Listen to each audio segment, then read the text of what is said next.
Chapter 422. Woo woo woo. A woman's cries suddenly burst out from the sedan. Then, Su Miaolan suddenly rushed out and knelt on the ground. Your Majesty, since the Crown Prince refuses to marry me, he must have another sweetheart. Miaolan is willing to fulfill your Majesty's wish. As she spoke, she bumped into the sedan, but was stopped by the Marquis in time. The Marquis looked at his grief-stricken daughter, then looked at the calm Crown Prince and gritted his teeth. Your Majesty, I have assisted you for so many years. Even if I didn't make any contributions, I still worked hard. Why would the Crown Prince humiliate my daughter like this? My poor Lan Woo woo. Don't say any more. Father, perhaps His Majesty really has someone else in his heart. You should let your daughter die. Gong Che sneered. Su Miaolan still wanted to threaten him, but he had already made up his mind. He would never marry her. But Gong Cheng's expression gradually became dignified. How could he forget that Che liked Moa? If he didn't marry, when Moa returned from Yuchi, it would be a mess. So even if he couldn't bear it, he still said it. Nonsense. Crown Prince, you've got guts. Quickly apologize to the Crown Princess. The moment he said the Crown Princess, the marriage was set in stone. After all, the Emperor had a golden mouth. If he said Su Miaolan was the Crown Princess, then she was the Crown Princess. Hearing his words, Gong Che suddenly stood up. He brushed the dust off his clothes, lowered his eyelids, and said calmly, she wants to be the Crown Princess. Fine, I won't be the Crown Prince, okay? This sentence could be said to make everyone present tense, especially Su Miaolan. She felt as if someone had ruthlessly slapped her face. It was burning with pain. You. Gong Cheng was infuriated by his word. Bastard. At this time, Changshi hurried forward to support him. Your Majesty, please calm down, Your Majesty. The veins on Gong Cheng's neck bulged. Calm down? He clearly wants to anger me to death. As he spoke, he strode forward, grabbed his son's collar, and fiercely glared at him. Get married for me. Gong Che laughed out loud. Imperial father, even if you kill me, I'll still say the same thing. He had already made up his mind not to marry Su Miaolan. He must break the engagement. He was ruthless, but Gong Cheng was even more ruthless. He grinned hideously and whispered something into Gong Che's ear. Gong Che's originally indifferent expression suddenly turned gloomy. The Emperor said, if you don't want to get married and marry Su Miaolan, that's fine, but when Moa returns, we will execute her. Or, if we accidentally die in the process, we will also order for her to be buried with us. You can try. Gong Che coldly stared at his father's face. He never thought that his father, who loved Moa so much, would actually threaten him with killing Moa. Originally, he thought his heart wouldn't hurt anymore. But when the Emperor used Moa's life to threaten him to marry someone else, his heart couldn't help but hurt. He could even risk his life, but he couldn't bear to let Moa suffer even a little bit of harm. This feeling of powerlessness was suffocating. Imperial father, you're forcing me. I am forcing you. Gong Cheng grabbed his collar, lowered his voice, and said word by word, you don't know, right? Moa trusts me without a doubt. The day before yesterday, if I didn't have the heart to know about the matter between you and her, she would have almost been poisoned to death by me. Gong Cheng's words made Gong Che's blood turn cold. He actually dared to do it. But he, who was being threatened, was being eaten alive. He was like a trapped beast, glaring at his biological father. Gong Cheng was frightened by the look in his eyes, so he suddenly let go of him. If you don't want me to do this, now, immediately, get married. Gong Che was pushed by Gong Cheng's last push. He indifferently tidied up his clothes, and finally his eyes fell on Su Miaolan. Even so, you still want me to marry you? His voice was cold, as if it came from the bottom of the abyss. Su Miaolan made up her mind in an instant. She pushed her father away and knelt in front of Gong Che. Miaolan admires your highness. No matter what, I'm willing to marry you. She believed that as long as she married Gong Che, he would definitely change his mind. Gong Che was still stubborn, but he still didn't know how good she was. Gong Che suddenly laughed. His laughter grew louder and louder, and it also became more and more miserable. Just a second ago, He was ruthlessly rejected by his beloved. The next second, his biological father used his beloved woman's life to threaten him to marry another woman. And this woman, at this point, still wanted to marry him. Really, was there anything funnier than this? After laughing, Gong Che suddenly stepped forward, bent down, and lifted Su Miaolan's chin. At that moment, he looked at Su Miaolan with a gloomy expression that he himself didn't realize. He said in a very cold and mocking voice, "Was I in a hurry to marry you in my previous life, so I can't get rid of you in this life?" Hearing this, Gong Cheng had a headache. Fortunately, the common people had been driven away, otherwise, he would have lost face among them. "Someone come. Tie the crown for the crown prince." "No need." Gong Cheng got up and coldly refused. Then, he looked down at Su Miaolan condescendingly. "Presumably, with your love for me, you wouldn't care about my disheveled wedding, right?" Su Miaolan's face twisted again.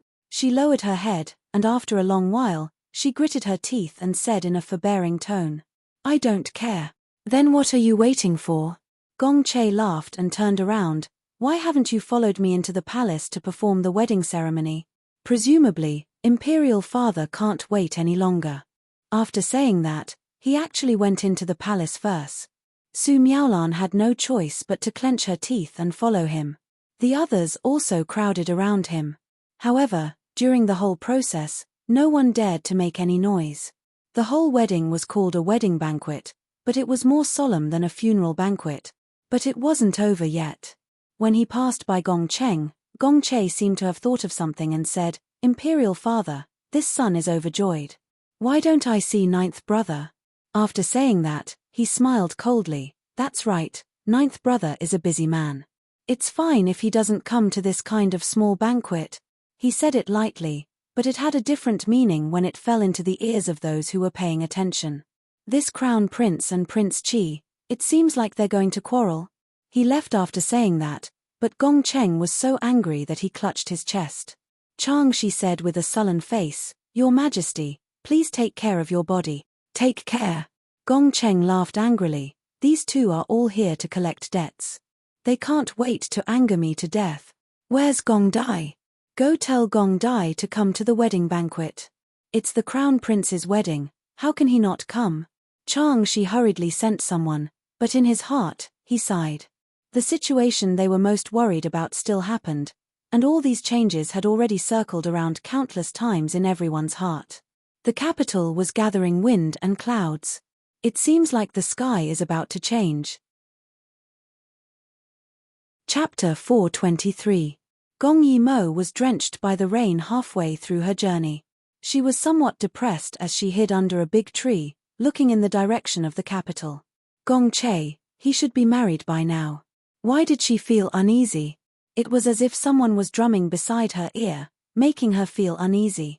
What was the reason for her uneasiness? Was it the look in his eyes at the end, or the words beyond redemption? At this moment, a bolt of lightning flashed across the sky. The rain seemed to have gotten heavier. Under the tree, Gong Yimo reached out to catch the rainwater. She looked at the chaos between heaven and earth. Her expression was bleak.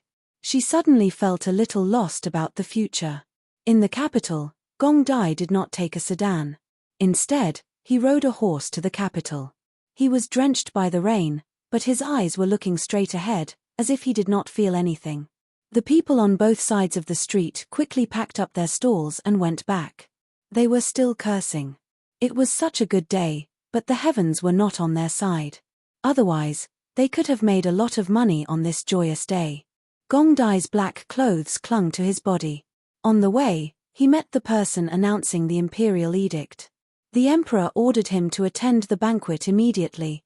The horse stopped. He looked at the eunuch coldly. The eunuch kneeled on the street and did not dare to raise his head for a long time. The heavy rain was mixed with his cold voice. But what happened? The eunuch did not dare to raise his head. In the rain, he said loudly, "This. Your Highness will know when you get there." After all, they were on the street. If this matter was spread by his mouth, the Marquis would not let him go. Gong Dai curled his lips. He looked in the direction of the capital and smiled coldly. He was a little curious. On the other side, a large group of people in the palace were drenched. There was no other reason. It was because the crown prince was walking too slowly. Did they want to pass the crown prince and leave first?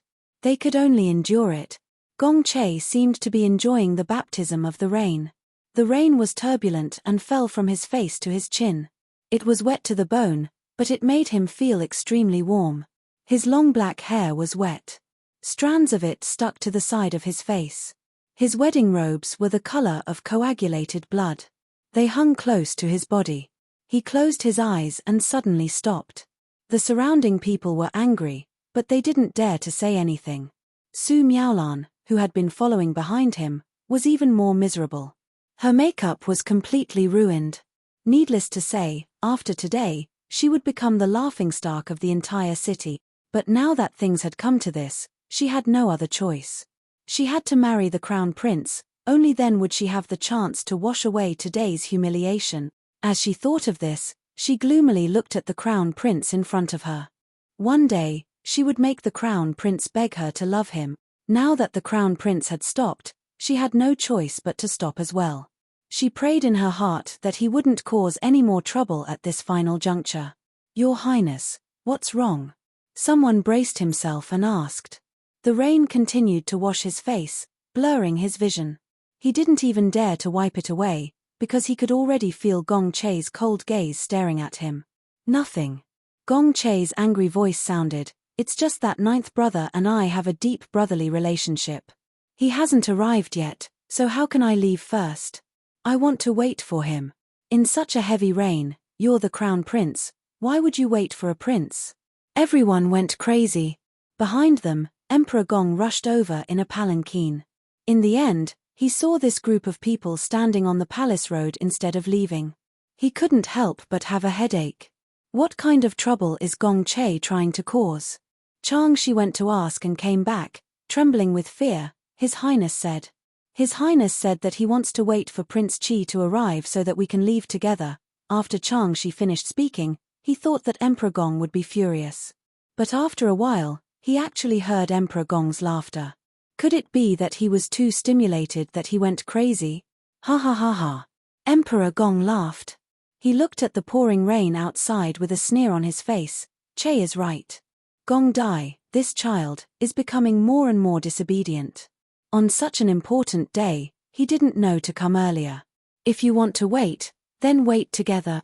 When the emperor said this, everyone kept quiet out of fear. They really all waited in the heavy rain. On such a joyous day, a pair of newlyweds, plus the emperor, waiting for a prince together, What does this mean? Are they looking for trouble with Gong Dai? The rain was getting heavier and heavier. Many people were a little angry with Gong Dai. This Prince Qi is really too much. On such a day, what is he doing? Why hasn't he come yet? Does he even put the emperor and the crown prince in his eyes? Su Miaolan hated Gong Dai even more. She resentfully looked in the direction she came from. She felt that this was definitely the most humiliating road she had ever walked in her life. When Gong Dai arrived, he saw such a scene. Everyone was waiting for him, including the emperor. His expression froze. He strode to the emperor and asked for forgiveness. After a long time, the emperor sneered. "Do you still put me in your eyes?" The emperor was in the palanquin and didn't show his face. Gong Dai stood in the rain. His whole back was straight, neither servile nor overbearing. "Please forgive me, imperial father." Gong Cheng snorted, "There's no need to ask me for forgiveness. Today is the crown prince's wedding, but the crown prince has been waiting for you in the rain for a long time. You might as well go find the crown prince and crown princess and ask for forgiveness." Gong Dai's eyes slightly narrowed. He was stunned for a moment, then finally smiled. This son obeys the decree. Then he walked in front of the crown prince. Everyone spontaneously stepped aside, leaving the two standing opposite each other. For a long time, the relationship between the two had been very cold. However, they had cooperated a lot. After all, Gong Dai wanted to borrow Gong Che's waterway to do business. Sometimes, Gong Che would also let Gong Dai deal with his political enemies. Therefore, in the eyes of the world, although the two of them didn't get along, it wasn't as obvious as now. Under everyone's gaze, Gong Dai first bowed and asked for forgiveness. I have made Imperial Brother wait for so long. This is Imperial Brother's fault. Please forgive me. Where have you been? Gong Che looked coldly at Gong Dai and said his first sentence. Gong Dai straightened up and smiled coldly. I sent someone out of the capital, then went back. Gong Che smiled. It seems that Imperial Brother has a lot of opinions about Imperial Brother. Otherwise, why would you be late even on Imperial Brother's wedding day? This matter could be said to be big or small. If Gong Che laughed it off, he could pretend that nothing happened. However, if Gong Che wanted to pursue the matter, this would be a crime of great disrespect. Gong Dai looked at the silent crowd and said softly, how could it be? Speaking of this matter, it is indeed Imperial Brother's fault. Later, Imperial Brother will offer a generous gift to express my apology. No need for a generous gift. Gong Che shook his head childishly, then grinned at Gong Dai. In the past, whenever I did something wrong, the Grand Tutor would whip me. Today, since Imperial Brother has done something wrong, shouldn't you do the same? At this moment, Gong Dai raised his eyebrows slightly. You want to whip me? Here, now? Gong Che smiled faintly. Why not? Chapter 424. Why not? Gong Dai did not speak, but the people around Gong Che clearly heard him speak in a disdainful tone. Bring me the whip. He was really going to hit him.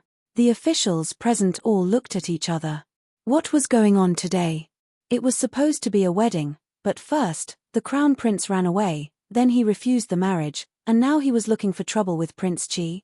Some of the more quick-witted people could not help but think that today's wedding was just a small matter. The real big thing was that these two important figures were going to fight each other. But why? The palace servant behind the crown prince hesitated for a moment, but still went to fetch the whip. Gong Dai narrowed his eyes as he looked at Gong Che, a dangerous light flashing in his eyes. Gong Che acted as if he did not see any of this.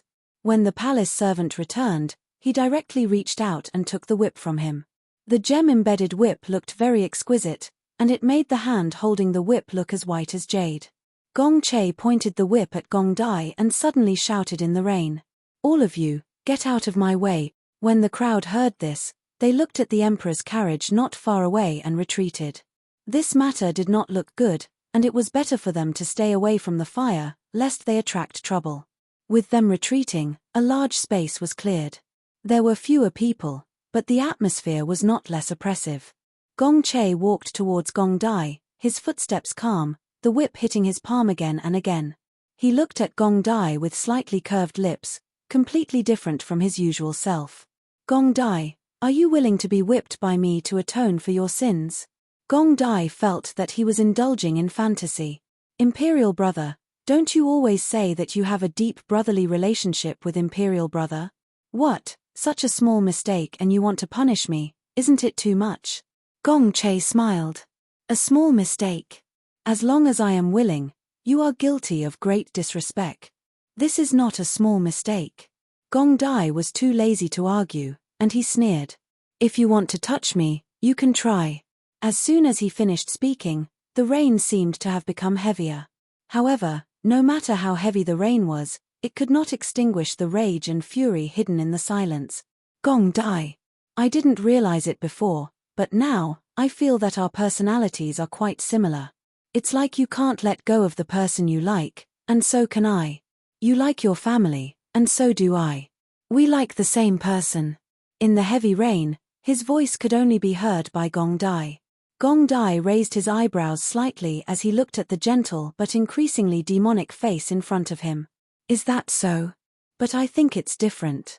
If it's the same, why would royal sister like me and not you? His words were like the sharpest blade, causing Gong Che's complexion to stiffen. In the next second, almost everyone present could feel the killing intent radiating from his body. Gong Che's thin lips trembled. Finally, he raised his head and sneered, "You probably don't know. A few days ago, Imperial Father really wanted to poison Moa to death." Gong Dai's pupils shrank slightly. He knew about this, but at that time, he thought that the poison was just a normal poison that wouldn't kill. He didn't expect it to be a lethal poison. The Emperor, He could be so ruthless. He really wanted to kill Mo. At that moment, Gong Dai was deeply wary of the emperor. Gong Che laughed. I was also very shocked when I found out about this. It seems that no matter who it is, in Imperial Father's eyes, they can't compare to the country. Just like me, although I'm the crown prince, I couldn't even break the engagement just now. Tell me, why couldn't I? Why couldn't he? It must be that the emperor was afraid that if Gong Che didn't marry, he wouldn't give up on Gong Yimo, so he forced him. However, this also pointed to a problem. The emperor was still wary of Gong Yimo. Once he thought that she was harmful to the Dayu state, he would definitely kill her without hesitation. As for Gong Yimo, that silly girl. She didn't guard against the emperor at all. Moreover, she didn't allow Gong Dai to touch the emperor. At this moment, she really put Gong Dai in a difficult position. Gong Che looked behind Gong Dai at the emperor's sedan that was silent in the rain and chuckled. Gong Dai, why do you think Imperial Father allowed so many of us to wait for you here? When I said that I wanted to use torture, he didn't say a word against it. Since the emperor had already attacked Gong Che today, he would treat everyone equally. He would also attack Gong Dai as a form of suppression and warning. If there was no reason, it would have been fine. However, Gong Dai had arrived late and gave the emperor an excuse. Naturally, he was happy to use Gong Che to punish Gong Dai and suppress his arrogance so that he would be more obedient in the future. Although they weren't too far away, due to the heavy rain, no one could clearly hear what they were saying. Even Chang, she could only hear a few words at most. He couldn't hear the specific content. So what do you think? Gong Che allowed him to think for a moment before he asked unhurriedly, do you want me to beat you up to appease Imperial Father's anger, or do you want me to refuse and make Imperial Father even more wary of you, of Moa? Gong Dai finally frowned. He was a little frustrated. What if I don't comply? In any case, the royal sister had already gone to Yu Qi. Even if the emperor was dissatisfied, he couldn't attack the royal sister. As if understanding Gong Dai's thoughts, Gong Che took a step closer and lowered his voice. Do you know what Imperial Father said to me when I wanted to refuse the marriage? His voice was light, but it made Gong Dai even more wary. Gong Che lowered his eyelids and whispered in Gong Dai's ear, Imperial Father said that if I don't comply, he will send people from Yu Qi to poison Moa. From what I know, Moa, that silly girl, doesn't guard against people who are close to her, right? Gong Dai's eyes widened slightly.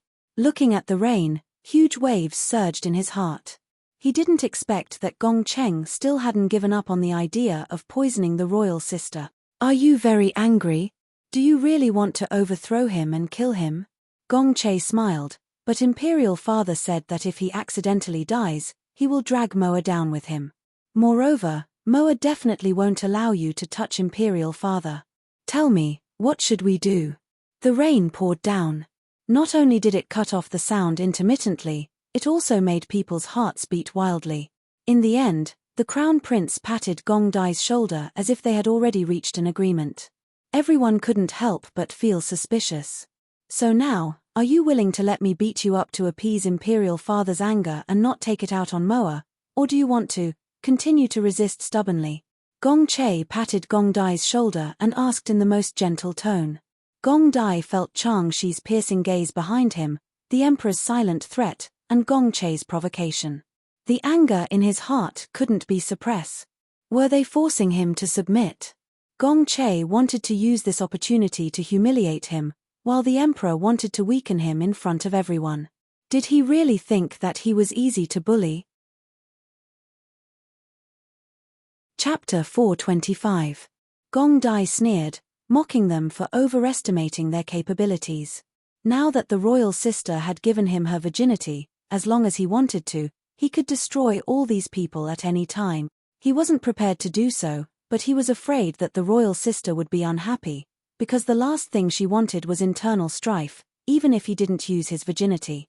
And if he used his virginity to kill people, the royal sister would probably ignore him for the rest of his life. He had two options now. One was to resist. While he was in the palace, he could directly use the imperial army to rebel. As for the second option, it would be a battle. After all, he didn't have a legitimate status, so there would definitely be a lot of people looking for trouble with the slogan of protecting the emperor. The Dai state would then fall into internal strife, even though he was confident that he could quell the chaos within 2 years. The other option was much simpler, and that was to endure. After receiving the whipping, he would ask for permission to build roads. At that time, what the eye doesn't see, the heart doesn't grieve over. To endure or not to endure? For the first time, Gong Dai felt that enduring was so disgusting. If it didn't have anything to do with the royal sister, he wouldn't have thought of enduring. But it did have something to do with her. Gong Dai frowned and pursed his lips. It seemed like a long time had passed, but it was actually only a moment. The emperor asked Chang Shi in the sedan, "How was it? Did you hit him?" Although the emperor's words didn't reveal his emotions, Chang Shi knew that the emperor was dissatisfied.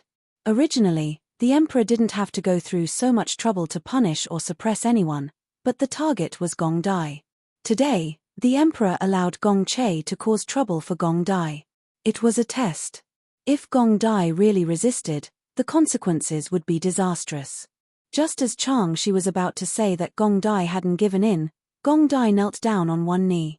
Whenever he thought of what Gong Yimo said to him before she left, his heart couldn't help but soften. At that time, she hugged him and kissed him fiercely. She also told him that she would solve this problem and that she would be with him. Therefore, Gong Dai closed his eyes in the heavy rain. Since Imperial Brother insists, then let's fight. When he knelt, the first one to be stunned was Gong Che. He thought that with Gong Dai's character, he wouldn't give in so easily, but he didn't expect him to give in so quickly. Thinking of this, Gong Che could not help but feel bitter in his heart. Moa was really a seductress. He and Gong Dai would rather give in than put her in the slightest bit of danger. "If you want to hit me, then hit me. That's easy for you to say." Gong Che gradually sneered and walked behind Gong Dai. He tightened his grip on the whip and looked at Gong Dai with an unconcealable killing intent. "Since ninth brother is apologizing so sincerely, I will be gentler." As he said this, the whip in his hand fiercely fell down. With a pa sound, the onlookers couldn't help but tremble and turn their heads away. They were all afraid of Gong Dai in their hearts. Who knew that after seeing him in such a miserable state today, would he take revenge tomorrow? Gong Che used all his strength this time and directly hit Gong Dai until his flesh was split open, but Gong Dai clenched his teeth and didn't make a sound, as if he couldn't feel the pain. The rain flowed down his back and fell to the ground with the color of blood. Gong Che held the whip with a smile on his face. "Gong Dai, I punish you. Do you admit to your crimes?" Gong Dai closed his eyes and suppressed his emotions for a while before softly asking. "I admit it." "Very good." Gong Che smiled and once again struck Gong Dai's back with the whip. The strength used this time was the same as the previous time. The sound traveled very far and the onlookers couldn't help but retreat further, wishing that they hadn't come today. Gong Dai took a deep breath and kept his eyes closed. He frowned and didn't make a sound. Gong Che raised the whip and coldly looked at the crisscrossing bloody marks on Gong Dai's back. "This whip is to congratulate you for finally receiving Moa's approval." He sneered, but no one knew how much pain his heart was in. Even if he were to whip this person in front of everyone, it wouldn't make him feel any better. Gong Dai knew about Gong Che running away from the marriage to meet the royal sister, but he didn't expect that the royal sister would admit to liking him in front of Gong Che in order to force Gong Che to back off. Thinking of this, Gong Dai's lips curled up and the gloomy feeling in his heart disappeared. He felt that this humiliation was nothing. "Pa." Gong Che didn't give him a chance to breathe and struck again with the whip. "This whip is to tell you that I won't give in again. So what if Moa likes you? One day, she will return to my side." Gong Yi opened his eyes and told him with a smile with his back facing him. "You won't have the chance. She's my woman." What answered Gong Dai was a whip that was heavier than any of the previous ones. His entire body trembled, but he gritted his teeth and endured it. "Your woman?" Under his wet hair, Gong Che's eyes were red as he stared at Gong Ju's bloody back with a grim smile. His black clothes weren't very obvious, but there was a pool of blood on the ground. "You must be very happy, right?" Gong Dai was just about to answer when Gong Che's whip came down again. Gong Dai pursed his lips and the veins on his neck popped out. Gong Che didn't need him to answer. He only wanted to teach Gong Dai a lesson. You must be very proud. Both of you have liked her for so many years, both of you are family, but she likes you. Pa. Another lash, but Gong Che didn't look happy. His eyes turned redder and redder. She is wholehearted towards you and her heart is moved. Towards me. She is good to me because I'm her brother. I'm not her brother. I'm not. Pa. Gong Dai's lips were pale and trembling, but he couldn't help but sneer when he heard this. So, you will always be defeated by me. His words almost caused Gong Che, who had been pushed to the edge, to break down. He lashed Gong Dai fiercely and questioned him loudly. Why? How are you better than me? Why is it that she always rejects me? Clearly I only want her to be good to me. I don't feel so bad. So painful. Do you know, what she said to me today made me think that in that second, I was already dead. Pa. Gong Che lashed Gong Dai fiercely with the whip as he questioned him. Tell me, what did I do wrong? I always endured it and never dared to act rashly, afraid of bringing trouble to her. I love her so much. Why can't she give me a little of her love? I only need a little. Towards the end, his voice gradually became hoarse until it disappeared. His hand that was holding the whip was even trembling. Just a little would be enough. Why was this a delusion? Why? Gong Che glared fiercely at the person in front of him. His eyes gradually turned sour and his throat was slightly choked. He hated the heavens for being unfair. Chapter 426. The sound of the rain was too loud. Even when Gong Che confessed his love for Gong Yimo in front of everyone, no one showed any surprise. They only looked in his direction with some fear. Gong Dai was really good at enduring. Such a heavy whipping punishment, if it was an ordinary person, they would have fainted long ago. However, he could not make a sound. Gong Che was a little scary. He was like a completely different person from his usual gentle and refined self. Usually, if the palace servants or officials made a mistake, Gong Che would turn a blind eye to it as long as it did not violate his principles.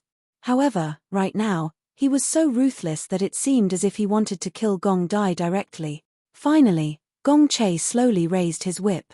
His expression had gradually calmed down. However, his empty eyes could no longer see anything. His face was full of rain, but perhaps his tears were also silently mixed in. He was a man, a crown prince, but he was actually in so much pain that he cried. From now on, you are my only enemy. Between you and me, it is destined that we will fight to the death. He coldly and slowly finished his words. The whip in his hand did not strike down. Instead, he loosened his grip and the whip fell to the ground, splashing cold water. Then, he did not look at Gong Dai again and continued to walk forward. Once Gong Che left, everyone let out a sigh of relief. They were really afraid that Gong Che would really whip Gong Dai without caring about anything. At that time, if Gong Dai became angry, would they still be able to leave the palace alive? Su Miaolan was frightened by Gong Che's action, so much so that when Gong Che walked past her, she subconsciously stepped back and made way for him. After Gong Che walked past without looking sideways, she let out a sigh of relief. After letting out a sigh of relief, she slightly frowned because she suddenly realized that she might have underestimated Gong Che too much. He was not a handsome and elegant young master, but he gave off a feeling of an Azura from hell. The coldness exuding from his body made everyone retreat 3 feet away, not daring to get close. The Emperor's sedan chair also moved, but when it passed by Gong Dai, it stopped. Those officials very cleverly followed Gong Che. It was clear that the Emperor had something to say to the Prince of Qi. If they did not leave, they would be lacking in judgment. Very quickly, the place quieted down, but Gong Dai was still kneeling on one knee. The curtain of the carriage was lifted. Gong Cheng coldly looked at his 9th son who was kneeling in the rain. Gong Dai was in a very difficult situation at this time. This made Gong Cheng dissatisfied, but in the end, he could only sigh. Gong Dai, you should know what happened when you were young, right? You should know why I banished you to the cold palace. His voice wasn't loud, but it was cold and aloof. But he knew that Gong Dai could hear him. Sure enough, Gong Dai moved and slowly stood up. At this time, Bai Sheng, who was following him, dared to step forward and take off his coat to give to the prince. Gong Dai was not picky and directly put it on. He slowly turned around and looked at the emperor. I know that imperial father hates the house and its crow. Because his imperial mother poisoned imperial concubine Shui, the emperor, who lost his beloved, did not like him.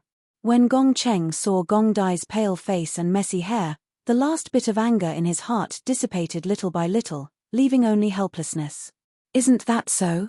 Hating the house, hating its crow. However, I have always admired you. Back then, you were so young. You were only 7 years old, but you were able to overcome all obstacles and kill your way to me, begging me to save Mo. It was also raining that day, right? But you stood there like a sword.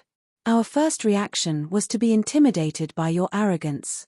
Gong Dai didn't answer, so Gong Cheng continued, at that time, I felt that your hostility was too strong and wanted to suppress you. But before I could say anything, you knelt down and kowtowed again and again, as if you didn't want to live. Now that I think about it, it seems that at that time, Mo was your only weakness. I didn't expect that now, it's your tribulation. Are you really unwilling to let it go? Let her go, you can get more. Tribulation? Standing beside the palanquin, Gong Dai suddenly raised his head. His face was covered with thin strands of hair, making his face look even whiter and his eyes even colder. At this time, he was looking at the emperor without blinking. Imperial father, you should rejoice. Oh! Being stared at by him, Gong Cheng frowned and didn't know why he responded. Gong Dai's thin lips slightly hooked up, then he seriously told him, I and royal sister are different. She doesn't hate, she doesn't blame, she puts herself in the position of others and considers their difficulties. Basically, if people don't offend her, she won't offend them. But I am different. Gong Cheng's expression turned solemn. On the other side, Gong Dai smiled cruelly. He stared at the emperor and whispered, if it weren't for her, when I came out of the cold palace, everyone in the palace would be my enemy. His words shocked Chang Shi. Chang Shi quickly looked at the emperor's face, only to see the emperor's serious expression. It seems that he already knew his temperament, he will really do this. Gong Dai continued, if it weren't for her, do you think Liu Xianfei can live until now? Can the empress sit still? Can Dai Yu State be so quiet? He covered his mouth and laughed. It was obviously a feminine action, but at this time, he was full of murderous intent. You should thank royal sister. If it weren't for my love for her, I wouldn't have let go of my hatred. If it weren't for her, I wouldn't have suppressed my desire to kill. If it weren't for her, I wouldn't have endured. I am an abandoned, rotten life. Without her, even if the sky is pierced, even if the people have no way to live, so what if I am happy? He said the last few words in a heavy tone, making Gong Cheng's heart sink. Gong Dai admitted that he liked Mo, and it was no less than what Gong Che showed. Gong Cheng thought he would be angry, but he didn't expect him to be so calm at this moment. The only thing he felt was a headache. Gong Dai's murderous intent was too strong. His indifference was all an act. He couldn't be too ruthless to him like he was to Gong Che, because Gong Che still cared about the empress and the Liu family, but Gong Dai didn't care about anyone. He was old, and his 2 sons had grown up. If he let it go, sooner or later, something big will happen. At this time, Gong Cheng regretted that he was soft-hearted and didn't let Moa drink that bowl of soup. Seeing Gong Cheng's frown, Gong Dai smiled casually. Now, Imperial brother seems to have a big opinion of me. I don't want to compete with him in the capital, because royal sister will be unhappy. But if he forces me again, even if I care about royal sister, I'm afraid I can't help but fight back. This was a threat. Today's matter was to vent the emperor's anger. Because a few days ago, he did a lot of things that angered the emperor, but it was impossible for him to endure it all the time. Gong Cheng frowned and said, then what do you want? I'm not dead yet. Chapter 427. As long as he is still alive, Dai Yu State cannot fall into chaos. At this time, the rain has gradually subsided, but the cold air has not dissipated. Gong Dai looks at the sky and says softly, I think royal sister is afraid that I can't control myself, so she wants me to replace her to repair the road. What do you think, imperial father? Emperor Cheng is in a difficult position. If he sends Gong Dai out, it will be more difficult for him to get Gong Dai married. But if he stays in the capital, there will be a lot of conflicts between his two sons. Finally, Emperor Cheng sighs, let's talk about this later. Let's go to the banquet first. Gong Dai smiles coldly, no, imperial father. This son is seriously injured. I'm afraid I can't attend the banquet. Imperial father, please apologize to imperial brother on behalf of this son. After saying that, he actually didn't care about how Gong Cheng would react. He directly turned around and left. Chang, she asked in disagreement. Your Majesty, do you want this servant to stop him? Emperor Cheng closes his eyes and sneers. Why? I'm afraid this imperial father is useless in his eyes. Chang, she frowns. He is more and more dissatisfied with Gong Dai. The emperor sighs, I'm old, and my children are all grown up. I want to solve this matter, but I have a feeling that I can't intervene. I'm afraid it's fine if I'm alive, but once I'm dead, who in Dayu state can suppress them? The more he says, the more his head hurts. Emperor Cheng simply closes his eyes and starts to rest. The sedan chair moves again, heading towards the East Palace. Chang Shi looks at the curtain, but he doesn't say a word. He always felt that it is not a wise decision for the emperor to send the princess away at this time. Because as long as the princess is here, Dayu state will not fall into chaos. But he doesn't dare to say this. On the other side, Gong Yimo sees that the rain has stopped, so she continues to hurry up north. After a while, the simple bag on her back moves, but it quickly quiets down. Obviously, the little monkey inside just turned over. Gong Yimo sighs. This guy is wild and hard to tame. She can only bring it with her. In any case, it has a tenacious vitality. No matter how she tosses it, it will sleep well. Gong Yimo takes a sip of water and accidentally touches the wound on her mouth. She gasps. Gong Che bit her so hard. She touches her lips, she suppressing the uneasiness in her heart. She doesn't want to think about it. Anyway, as long as Gong Ju listened to her, you wouldn't be in a mess. She was already outside, and it was useless to think too much about it. It was better to go to Yu Chi as soon as possible and solve the problem as soon as possible. With this thought in mind, she began to travel day and night. Finally, she arrived at the border city in the northeast of Dayu, Jiao City. Yu Chi was currently located in the northeast, and as long as she passed through Jiao City, she would be able to reach the Yu Chi kingdom. The journey was a bit dusty, so Gong Yimo decided to take a good rest in Jiao City before going to Yu Chi. Gong Yimo has never seen the governor of this place, but she can feel that he is not a very capable person. Jiao is rich in resources. There are grasslands, wetlands, and fertile soil. The 4 seasons are distinct. Jiao City, on the other hand, was very backward. Compared to the capital, it was like heaven and earth. The citizens are listless. The streets are filled with a gloomy atmosphere. After Gong Yimo enters the city, she doesn't have the desire to buy anything. At this moment, the sound of hurried horse hooves could be heard. Many peddlers quickly packed up their stalls. Their actions seemed to have been rehearsed thousands of times. The people on the street immediately fled, as if they were some kind of plague that was coming from afar. Gong Yimo also stepped aside. The journey was more important, and she didn't want to cause any trouble. Soon, a group of people whizzes past. They are all wearing armor, but they don't look like city guards. Instead, they look like mountain bandit. They don't care about the hawkers and pedestrians who didn't have time to hide. They galloped all the way, causing the streets to be in chaos. Gong Yimo looks on coldly. She doesn't do anything. But the group of people suddenly stopped when they brushed past her. The leader reins his horse and turns around. He looks at Gong Yimo and points his whip at her. Come here. It is a bearded man. He is sitting on a tall horse. His eyes are full of arrogance.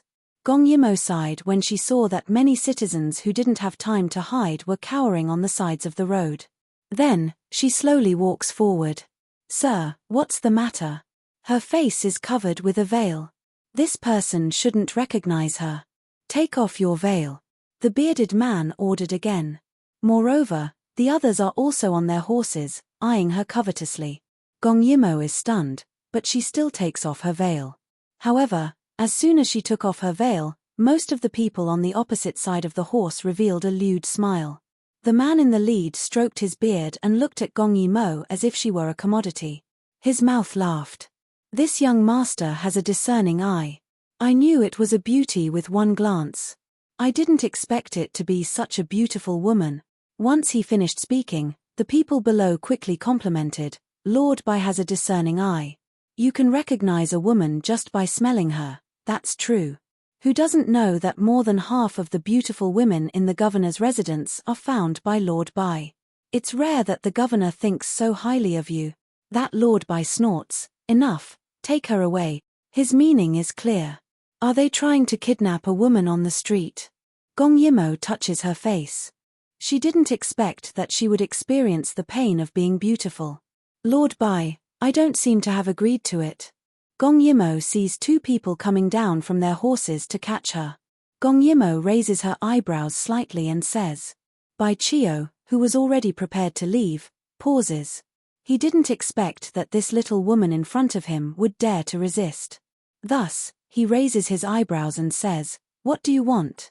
That expression, not only does he view women as fleeting clouds, but there is also a trace of contempt from his bones, as if it is her fortune that he chose her.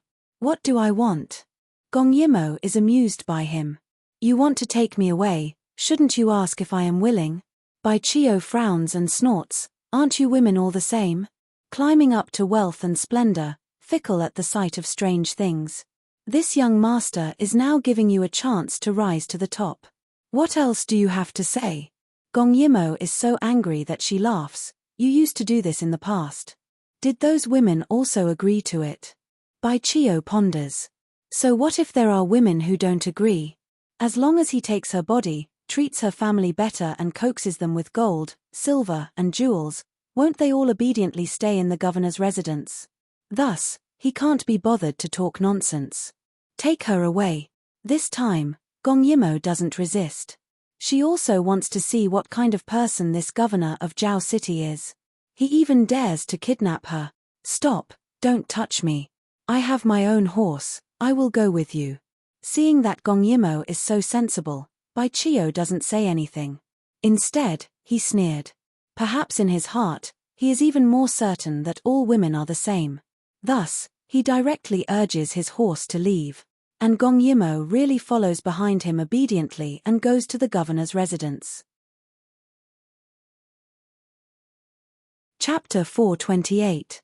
The closer they got to the governor's residence, the more luxurious the houses became. However, Gong Yimo's eyes were cold. This luxurious house was not something a remote city like Jiao City could afford. She wondered how many people's wealth had been plundered. When they arrived at the governor's residence, Bai Chio personally brought Gong Yimo to see the governor. Obviously, he was eager to claim credit. It was a large courtyard, and as soon as Gong Yi entered, she smelled the fragrance of a woman's cosmetics. Gong Yimo frowned as she watched the man in front of her lead her to the backyard. Obviously, this was not the first time he had done this. Finally, Gong Yimo saw the legendary governor, He Ziyi, among the women. He Ziyi looked feminine while the local men were more boorish. Obviously, He Ziyi was not a local of Jiao City. The moment he saw Gong Yimo, he pushed away all the women around him and walked towards her in a daze. Chio, where did you get this beauty from? Beautiful. She's too beautiful. He reached out to touch Gong Yimo's face but was avoided by Gong Yimo. He Ziyi raised his eyebrows. Bai Chio said. Sir, I have something important to report. He Ziyi's eyes stared straight at Gong Yimo. Nothing is more important than this official's enjoyment of women. Bai Chio frowned and blocked in front of Gong Yimo. Sir, it's also something related to women. Bai Chio was originally displeased with He Ziyi's presence. However, He Ziyi became interested after hearing what he said. What's the matter? Bai Chio said, the capital's Grand Princess Feng Guerong is coming. According to the princess's ceremonial entourage, she will be here in about a month. Gong Yimo's name was well known even in the border city. He Ziyi retracted his gaze from Gong Yimo and frowned. What is she here for? However, he thought of something and smiled wickedly. I wonder if this Grand Princess Jiyu is beautiful. I heard that she will be leaving Jiao City for Yuchi.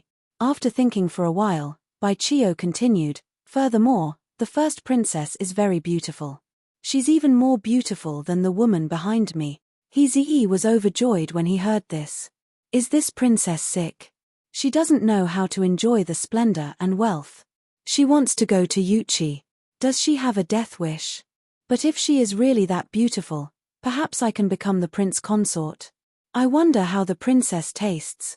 Bai Chio laughed inwardly at his ignorance of the immensity of heaven and earth, but he said solemnly, Your Excellency, you should give up on this idea.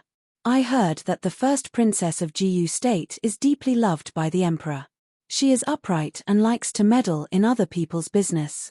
If she sees the desolate city and the prosperous governor's mansion, I'm afraid she will complain to the emperor. Only then did He Ziyi become serious. Complain? Thinking about how he had been desperately raising taxes for the past few years, he became a little scared. This first princess wouldn't be so nosy, right? Bai Chio said without changing his expression, I heard that he abhors evil as if it were his enemy, and he especially hates corrupt officials. What should we do then? He Ziyi was a little anxious. He was the legitimate son of the capital's clan. Because he had offended someone, he was sent to this damned place for 10 years. It was not easy for him to live a comfortable life, but the capital sent a princess here. If it was someone else, it would be fine to bribe them. But for a princess, how could he bribe a man? Gong Yimo looked coldly at Bai Chio's nonsense. Abhors evil as if it were his enemy. Meddles in other people's business. Why didn't she know that she had such a temper? Seeing that He Ziyi was anxious, Bai Chio sneered in his heart, It's not that there is no solution, but I don't know if your excellency is willing to do it. When He Ziyi heard this, he quickly said, Quickly say it. What's the solution? Bai Chio pretended to think for a moment before saying, Now that the taxes in the city are strict, everyone is complaining. When the first princess sees it, she will definitely not be happy. But your excellency, before the first princess comes, you can request for an imperial decree to exempt all taxes. This document will take exactly 1 month. When the first princess comes and sees the document, you can say that the governor's mansion is so luxurious because the people are deeply grateful and specially renovated it for you, and not because of plundering. This. He Ziyi was not happy. Is this feasible? Why not? Bai Chio took a step forward and said, This is just for show. However, the Jiyu country's first princess doesn't look easy to fool. That's why we need evidence like a document. However, she's gone, and you continue to collect taxes, who can control you? Gong Yimo slightly raised her eyebrows. You can't say it like that. Although the taxes in Jiao City were high, there was still a reason. But once the document says that he will no longer collect taxes, then when he collects taxes again in the future, it will be a serious crime. This Bai Chio seems like he wants to harm people. But she was happy to watch the show. Let's wait and see. He Ziyi was still hesitating, but Bai Chio had already stepped aside. He pointed at Gong Yimo and said, This matter cannot be delayed, or else the document will not be sent before the first princess arrives. Seeing that I have found you such a beauty, please bear with it for this period of time. The moment Bai Chio stepped aside, He Ziyi looked at Gong Yimo and nodded repeatedly. He probably did not know what he had agreed to. Gong Yimo smiled. She did not expect that she had the ability to bring disaster to the country and the people. Bai Chio saw He Ziyi's anxious look and could not help but say, Then I will ask the left advisor to draft the document. But what if he doesn't believe that this is your order? He Ziyi hurriedly pulled out a waste token and gave it to him. Go, go. Don't get in his way. Bai Chio received the waste token and left excitedly. Before he left, he looked at Gong Yimo with contempt. Seeing that she did not cry or make a fuss, he despised her in his heart. H. Enjoy this last bit of prosperity.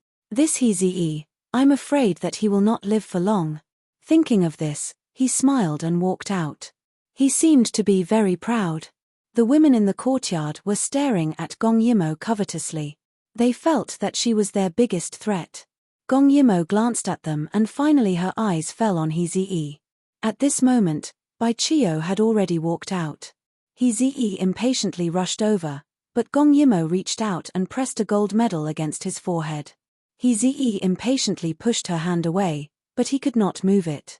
He then looked at what she was holding in her hand. It would have been better if he did not see it. Once he saw it, he was so scared that his legs went soft and he knelt down with a plop. That gold medal was actually written with the words "as if I am here in person." In an instant, all of his anxiousness disappeared. He cursed Bai Chio 180 times in his heart, but it was obvious that Bai Chio did not know this woman's identity. Otherwise, he would not have brought her here. Your Excellency, this humble subject did not know that Your Excellency had arrived. May I know Your Excellency's identity? Heze's face was pale as he asked in a trembling voice. My identity? Gong Yimo finally spoke. This was the first time she had spoken since she came in. She smiled lightly and said indifferently, I am the princess that you wanted to marry just now, Feng Gui Rongji. Chapter 429. That one sentence made Heze look as if his father had died. What was Bai Chio doing? Didn't he say that the princess would only arrive in a month? No. Bai Chio probably didn't know that she was a princess. Then was there a need for him to exempt the taxes? Half of the taxes had to be paid to the various levels before entering the national treasury. Jiao City was bitterly cold, so the emperor wouldn't care about the last bit of money. He would definitely allow it, but when the document was issued, he would be starving. He wanted to use the document to pretend to be an honest official, but now that the princess was here, there was no need for him to pretend. No, he had to call Bai Chio back. But right now, he had to coax the princess in front of him. He ruthlessly slapped himself in the face. Princess. He begged, it was me who didn't recognize Mount Tai, it was me who spoke nonsense. Please be magnanimous and don't be calculative with me. At this moment, the women in the backyard were scared silly. They stared at Gong Yimo, thinking that she was here to fight for favor, but they didn't expect her to be a princess. Gong Yimo sat on the chair that Heze was sitting on, crossed her legs, and asked lazily, You wanted to have a taste of me before, do you want to have a taste now? She squinted her eyes when she said this, and her charming face was as dazzling as the sun above her head. Heze looked at her and swallowed hard, but his remaining consciousness made him slap himself again, and he said with a sad face, How would I dare? Please forgive me, princess, and forgive me. Gong Yimo casually picked up a piece of snack and slowly ate it. Are you in a hurry now? What's the hurry? Gong Yimo blinked. You're in a hurry to stop Bai Chio. But I think it's useless. With Bai Chio's speed, it won't take long for the document to be sent out. At that moment, Heze's face turned even uglier. His face turned green and white, and his heart was burning with anxiety. He suddenly fell silent and glanced at Gong Yimo, and his heart fell into a crazy struggle. After a while, he asked in a low voice, Why don't I see the princess's retinue? Gong Yimo smiled, Of course there's no retinue. You came alone. Heze, who was kneeling on the ground, asked carefully. Gong Yimo nodded. Yes, I'm alone. There seemed to be some restlessness in the air. After a while, Heze steeled his heart and stood up on his own. He stared at Gong Yimo and rolled his eyes. He guessed that what Gong Yimo said must be true. Otherwise, Bai Chio would not be so muddle-headed as to capture her. If that's the case, what is the purpose of your visit, princess? Gong Yimo shook her head. Just now, on the way here, I saw that the people in Jiaocheng were living in poverty while your prefect manor was luxurious and extravagant. I couldn't stand it and wanted to tell on you to Imperial Father. At this moment, even someone as timid as Heze had an ominous glint in his eyes. Since that's the case, Princess might as well stay as a guest. Since Yu Qi is in danger, you can't blame me for your sudden disappearance. Men. As soon as he gave the order, many people ran in, scaring away the women in the courtyard, leaving only Gong Yimo. Arrest her for this official. Heze was hesitant but still did as he was told. He had thought it through well. After capturing her, he would send someone to impersonate her. When someone asked, He would insist that the princess went missing in Yuqi. The most important thing now was to stop Bai Chio. At that time, he wouldn't need to submit any documents and could even get a beauty for free. He really couldn't wait to have a taste of the princess. Seeing the people approaching, Gong Yimo said calmly, "I'm not happy with you being like this." He Ziyi laughed, "You can say this on the bed."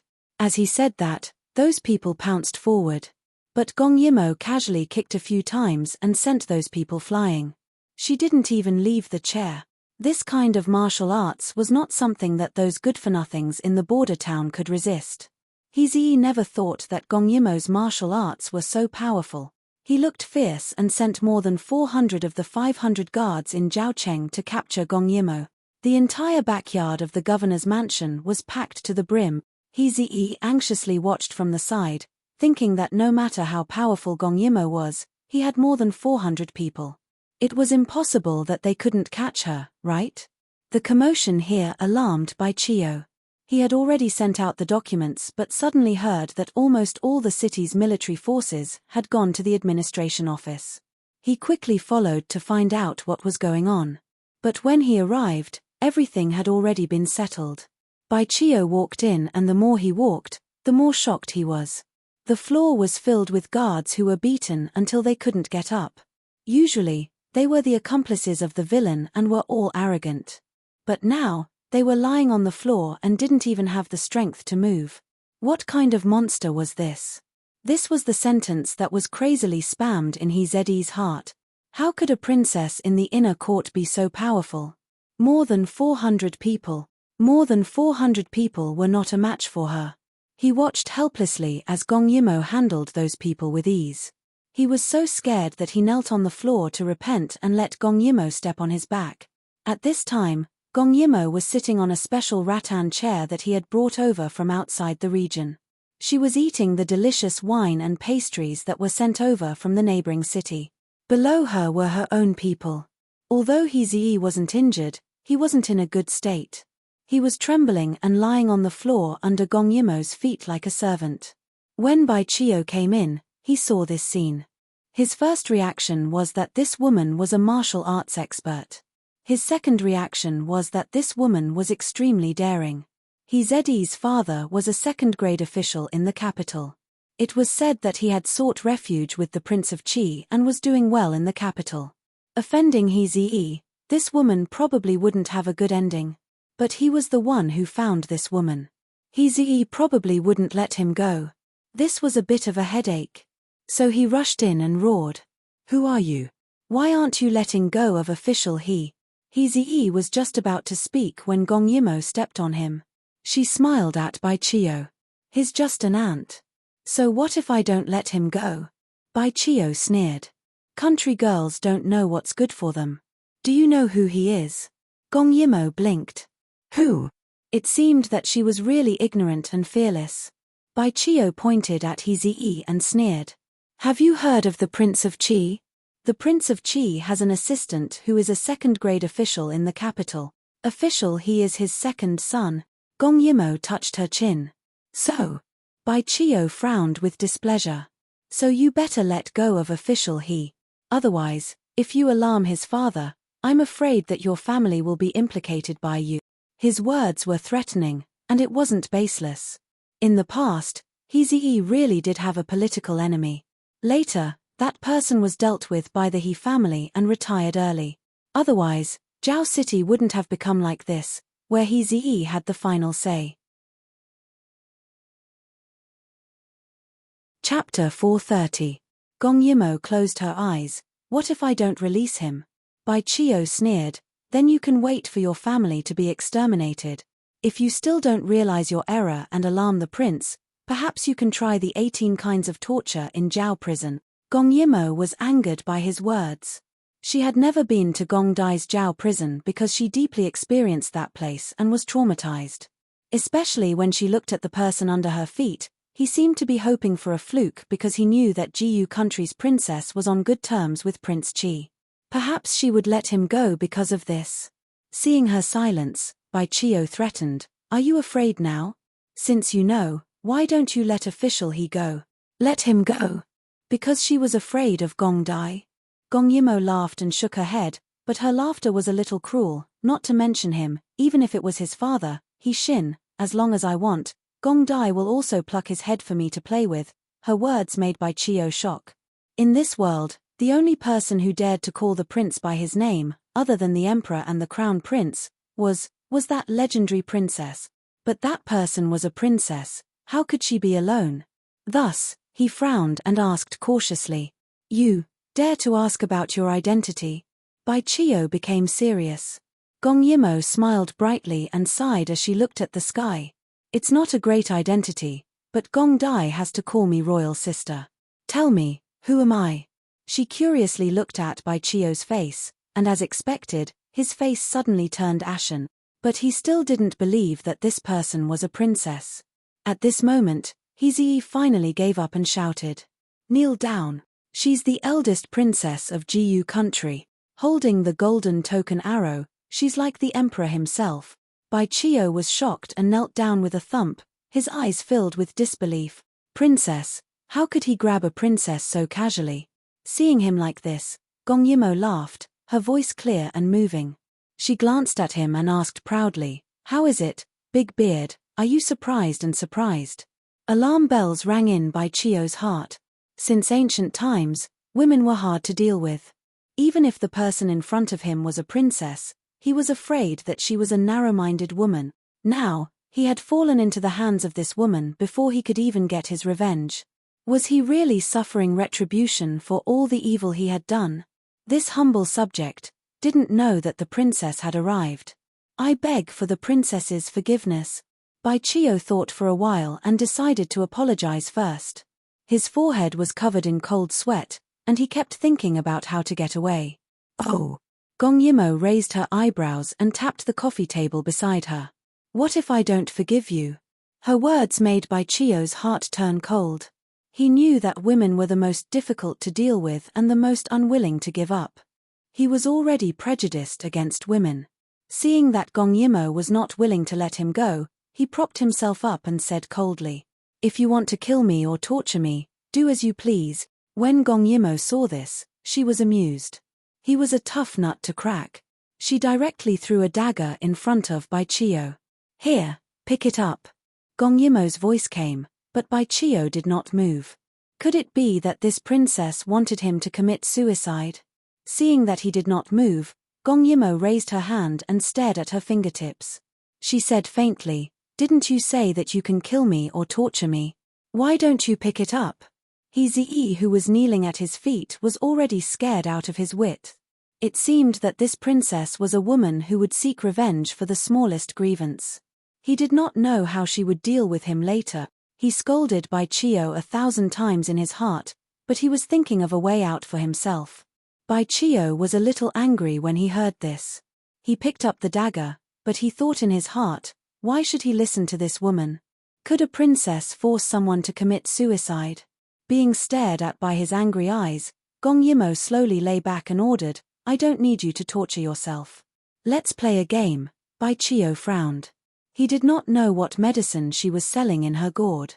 Gong Yimo looked at him with a smile, "As long as you shave your face clean, if you look better than the one at my feet, I will let you go and deal with him. If you don't look as good as him, unfortunately, I will have to deal with you first." Her licentious words immediately made Bai Chio feel disgusted. He felt humiliated for no reason. But now, the other party's martial arts skills were higher than his, her status was higher than his, even Hizii was kneeling at her feet. What reason did he have to refuse? Even if he was full of anger, but when he picked up the dagger in his hand, he faintly looked at Gong Yimo. He did not want to be humiliated like this. On the contrary, Hizii was more anxious. "Hurry up and do it, Bai Chio. This official orders you to do it quickly." Hizii thought very well. This Bai Chio was always outside and had a face full of beard. He must be very ugly and definitely could not be compared to him. When this princess went to deal with Bai Chio, he would push all the responsibility to Bai Chio and get himself out of trouble. Bai Chio naturally knew what Hizii was thinking. He looked at Gong Yimo and then looked at Hizii. Suddenly, he changed his mind. Anyway, he wanted to deal with this man. Since he was so eager to court death, then he would give it a try. Bring me a mirror. Bai Chio straightened his body and said to Gong Yimo in a neither servile nor overbearing manner. Gong Yimo casually pointed at a frightened maidservant. You, bring me a mirror. That maidservant quickly followed the order. Because it was in the backyard, the mirror was quickly brought back. Gong Yimo simply let the maidservant hold the mirror and stand in front of Bai Chio. Bai Chio really used the sharp dagger to shave himself. During the waiting process, Gong Yimo was somewhat bored and kicked Hezi. Tell me, how do you want me to deal with you? Hezi was shocked. He looked at Bai Chio and said loudly, Princess, all of this was Bai Chio's own idea. He used this method to please me. It was not good for me to not give him face, so I accepted those beauties. This courtyard was also left behind by the previous governor. I was completely unaware of it. Gong Yimo looked at him kneeling on the ground and spoke with a sincere expression. She said absent-mindedly. In other words, you're innocent. Yes, yes. He nodded his head like he was pounding garlic. Gong Yimo smiled and pointed at the naked people on the ground. Then you're also innocent when you let them besiege me? Hezi was shocked. Just when he wanted to say something, Gong Yimo impatiently interrupted him. All right, it doesn't matter even if you're innocent. If you don't look as good as that Bai Chio, unfortunately, I will definitely punish you. Gong Yimo had some malicious thoughts. She did not promise that she would let him go if he was better looking than Bai Chio. When Hezi heard this, he quickly stared at Bai Chio. At this moment, Bai Chio seemed to have stopped his actions. The maidservant carried the mirror and retreated, revealing his face. He only heard his deep and cold voice say, I'm afraid I'll have to disappoint you. When Hezi saw his face, he suddenly became angry. Impossible, it was impossible for Bai Chio to be so good-looking. Chapter 431. Gong Yimo was also shocked for a moment. Actually, she just wanted to tease this person. Who asked him to have such a disdainful attitude towards women? She didn't expect that not only was he better looking than this Hezi, but he was also better looking by more than just a little. At first glance, Bai Chio looked like a very serious person. Even though he was good looking and could be considered young, his slightly furrowed eyebrows and stern handsome face gave people a feeling of maturity. The impatience between his eyebrows made it seem as if someone owed him millions of dollars. At this moment, when he saw Gong Yimo staring at him, his brows furrowed even tighter. It was as if being stared at by a woman was something that he couldn't accept. It was really an interesting and awkward personality. On the other side, Hezi couldn't stay calm anymore. He stood up and pointed at Bai Chio and shouted unwillingly, This is impossible. This is impossible. Bai Chio was obviously a bearded man. How could he be better than him? Gong Yimo was amused by Hezi's reaction. She narrowed her eyes and looked at him with some pity. She played the role of a lustful and absurd princess incisively and vividly. It seems that the result is very obvious. Lord He, right? I can only deal with you first. Hezi was still resisting. He looked at Gong Yimo plaintively. Princess, this Bai Chio is a boorish man. Even if his appearance is better than mine, I guarantee that in bed, he won't be as considerate and gentle as me. Gong Yimo was eating pastries. She didn't have much reaction when she heard that. She glanced at him from head to toe. That gaze of hers was like looking at goods. Good skills. That's possible. It's just that your expression is superficial. One look and I can tell that your body has been hollowed out by wine and women. I feel that your ability might be lacking. At this moment, Bai Chio couldn't listen to it anymore. He stood up and looked coldly at Gong Yimo. You're simply shameless. Could it be that this woman saw that he was handsome and wanted him to be her boy toy? On the other side, Hezi quickly said, I have enough ability, enough. Please give me a chance. Please spare me. Gong Yimo touched her chin. Forget about the chance. I can spare you, but, Hezi looked at her with a face full of surprise. But you should go back to the capital now. Jiao City doesn't belong to you anymore. What? Hezi stood rooted to the ground in shock. It took him a while to find his voice. No. You're just a princess. You have no right. Gong Yimo took out the gold medal and shook it. Back then, Gong Dai had returned the gold medal to her after taking it back from Shun Shiyi. She didn't expect it to be so handy. As if I'm here in person. I don't have this right, but does Imperial Father not? Gong Yimo said faintly, you also know the relationship between Gong Dai and me. You also know that your father makes a living under Gong Dai. I'm just removing your position. If you're unhappy and want to make a scene, ask your father to look for Gong Dai and let Gong Dai reason with me. But at that time, he would definitely be dealt with even more miserably. Gong Yimo looked at him with a smile. As for now, you can get lost. By the way, I heard that you have a private advisor with the surnames were. Seems like he's your confidant. Take him and scram back. This doesn't make sense. Eddie's brain had completely shut down. Who could tell him if a princess really had such great power to remove him from his position? But Gong Yimo was already impatient. Are you leaving or not? If you're not leaving, do you want me to make a move? He seemed to have just woken up from a dream. Leave. I'll leave right now. As he said that, he made up his mind. He would bring his confidant back and ask his father to seek justice for him. He also wanted to lodge a complaint against her for abusing her power and interfering in political affairs. He didn't believe that the emperor would allow a princess to cause trouble like this. Seeing that He really left, Bai Chio still couldn't react. He had been in Zhao City for a year and spent so much effort to gain Eddie's trust. He finally thought of a plan to get rid of He and the He family completely. He didn't expect that this unreasonable princess would mess things up so quickly. At that moment, Bai Chio's heart was empty. He was annoyed that Gong Yimo was meddling in other people's business, but he couldn't do anything about it. After Gong Yimo dealt with He, she looked at the person who was pretending to be dead on the ground. She got up and went to the front yard. When she passed by Bai Chio, she smiled maliciously at him. Bai Chio, right? Come with me. When she smiled, Bai Chio felt that she had bad intentions towards him. He was originally wary of her, but in an instant, it turned into disgust. Disgust was disgust, but the situation was pressing. Bai Chio still followed Gong Yimo to the front yard. When they arrived at a place that looked like a study, the servants in the yard were afraid of Gong Yimo and stayed far away. Gong Yimo didn't care and strode in. Bai Chio hesitated for a moment, but still went in. He wanted to see what this woman had up her sleeve. When he went in, Gong Yimo waved her hand and the door behind him was slammed shut. Bai Chio was shocked and quickly turned to open the door to leave. Gong Yimo laughed behind him. You're a man. Are you afraid that I'll rape you? Can you not be so cowardly? The word cowardly made Bai Chio's hand that was holding the door handle tightened. In the end, he suppressed his anger and turned around. He looked at Gong Yimo and said coldly, what orders does the princess have? Gong Yimo sat on the hollow wooden chair made of yellow rosewood. She put her feet on the desk and said casually, I've dealt with him, but I haven't dealt with you yet. You snatched a woman on the street. Do you think that this matter will be settled just like that?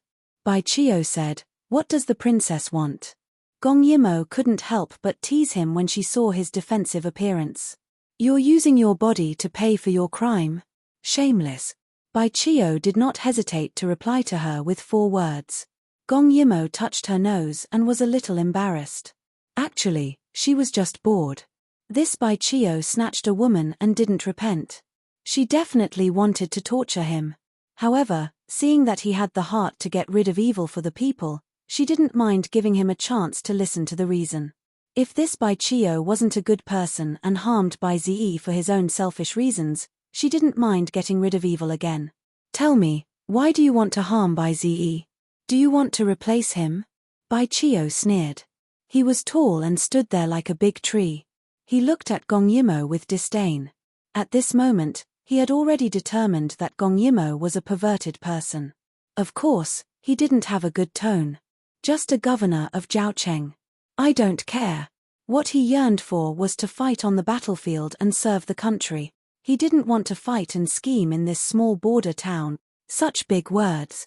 Gong Yimo laughed. You're just a city guard leader. What's there to be arrogant about? Tell me, What grudge do you have with Heze? Why did you scheme to harm him? I'll give you a chance. You better tell me the truth. Chapter 432.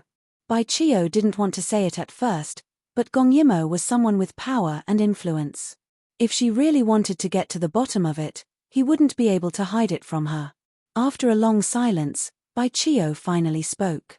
I just can't stand the He family and wanted to help my father get rid of a pest in Jiao City. What do you mean? Who's your father? Gong Yimo's interest was piqued. You better tell me the truth, otherwise, when I make my move, there will be two possible outcomes for you. She was threatening him again. Bai Chio clenched his fists and frowned. He said coldly, no need to threaten me, I'll tell you. He took a deep breath. I, Bai Chio, am the son of Bai Ji, the garrison general of the border city. Gong Yimo was stunned.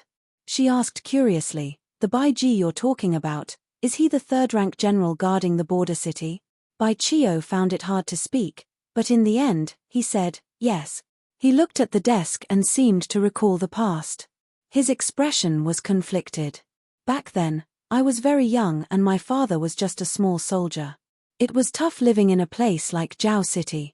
The woman who gave birth to me was very beautiful. In the end, she didn't want to suffer with my father, so she seduced the former governor of Jiao City and became his concubine. Since the former governor didn't have a son, she took me with her. After my father came back, he went to find trouble with the former governor in a fit of anger. In the end, he was seriously injured and couldn't even take me with him. In the end, he was disheartened and went back to the border city. It's also that woman's fault for being as blind as a bat. Later on, my father made great contributions and was promoted very quickly. That woman regretted following an old governor and went to the border to find my father. My father was originally unwilling to accept her, but for my sake, he agreed. But I didn't expect that all of this was a conspiracy by that rank 2 official He Xin. When he talked about his mother, his tone was disgusted. He kept using that woman as a metaphor. When he talked about He Xin, it was pure hatred. He Xin is a second-rank official and a close official in the capital. I don't know how that woman got together with He Xin. Anyway, He Xin wanted to get rid of my father, who had no foundation, for his son who would be the future governor of Jiao City. This way, not only will his son become the governor of Jiao City, but he will also be able to obtain the 50,000 soldiers that were originally stationed in Jiao City. Speaking of this, he smiled bitterly. I don't know what He Xin promised that woman, but she actually used me to secretly poison father. Later, the conspiracy fell apart. Although father didn't die, he became a mute. Father wanted to kill her, but she was taken away by He Xin and brought to the capital. Now, it's said that the first wife is dead and she has been promoted to the first wife. Father was disheartened by that incident and never smiled again. Moreover, after Heze took over, he was unwilling to deal with such rascals and directly left Jiao City to repair the border. However, because he was poisoned into a mute, even though the emperor pitied his father for his hard work, he would never have the chance to be promoted again. You will be a loyal subject for the rest of your life. And all of this was caused by the child that he was so proud of. Bai Chio said fiercely, father can swallow this, but I can't. So, I sneaked into Heze's side and saw that he was an ignorant and incompetent child, so I wanted to use him to turn the He family upside down. I was about to succeed, but I didn't expect you to interfere. Speaking of this, he finally showed his resentment and looked angry. So, not only did he want Heze to lose the governor's position, but he also wanted to bring disaster to the entire He family.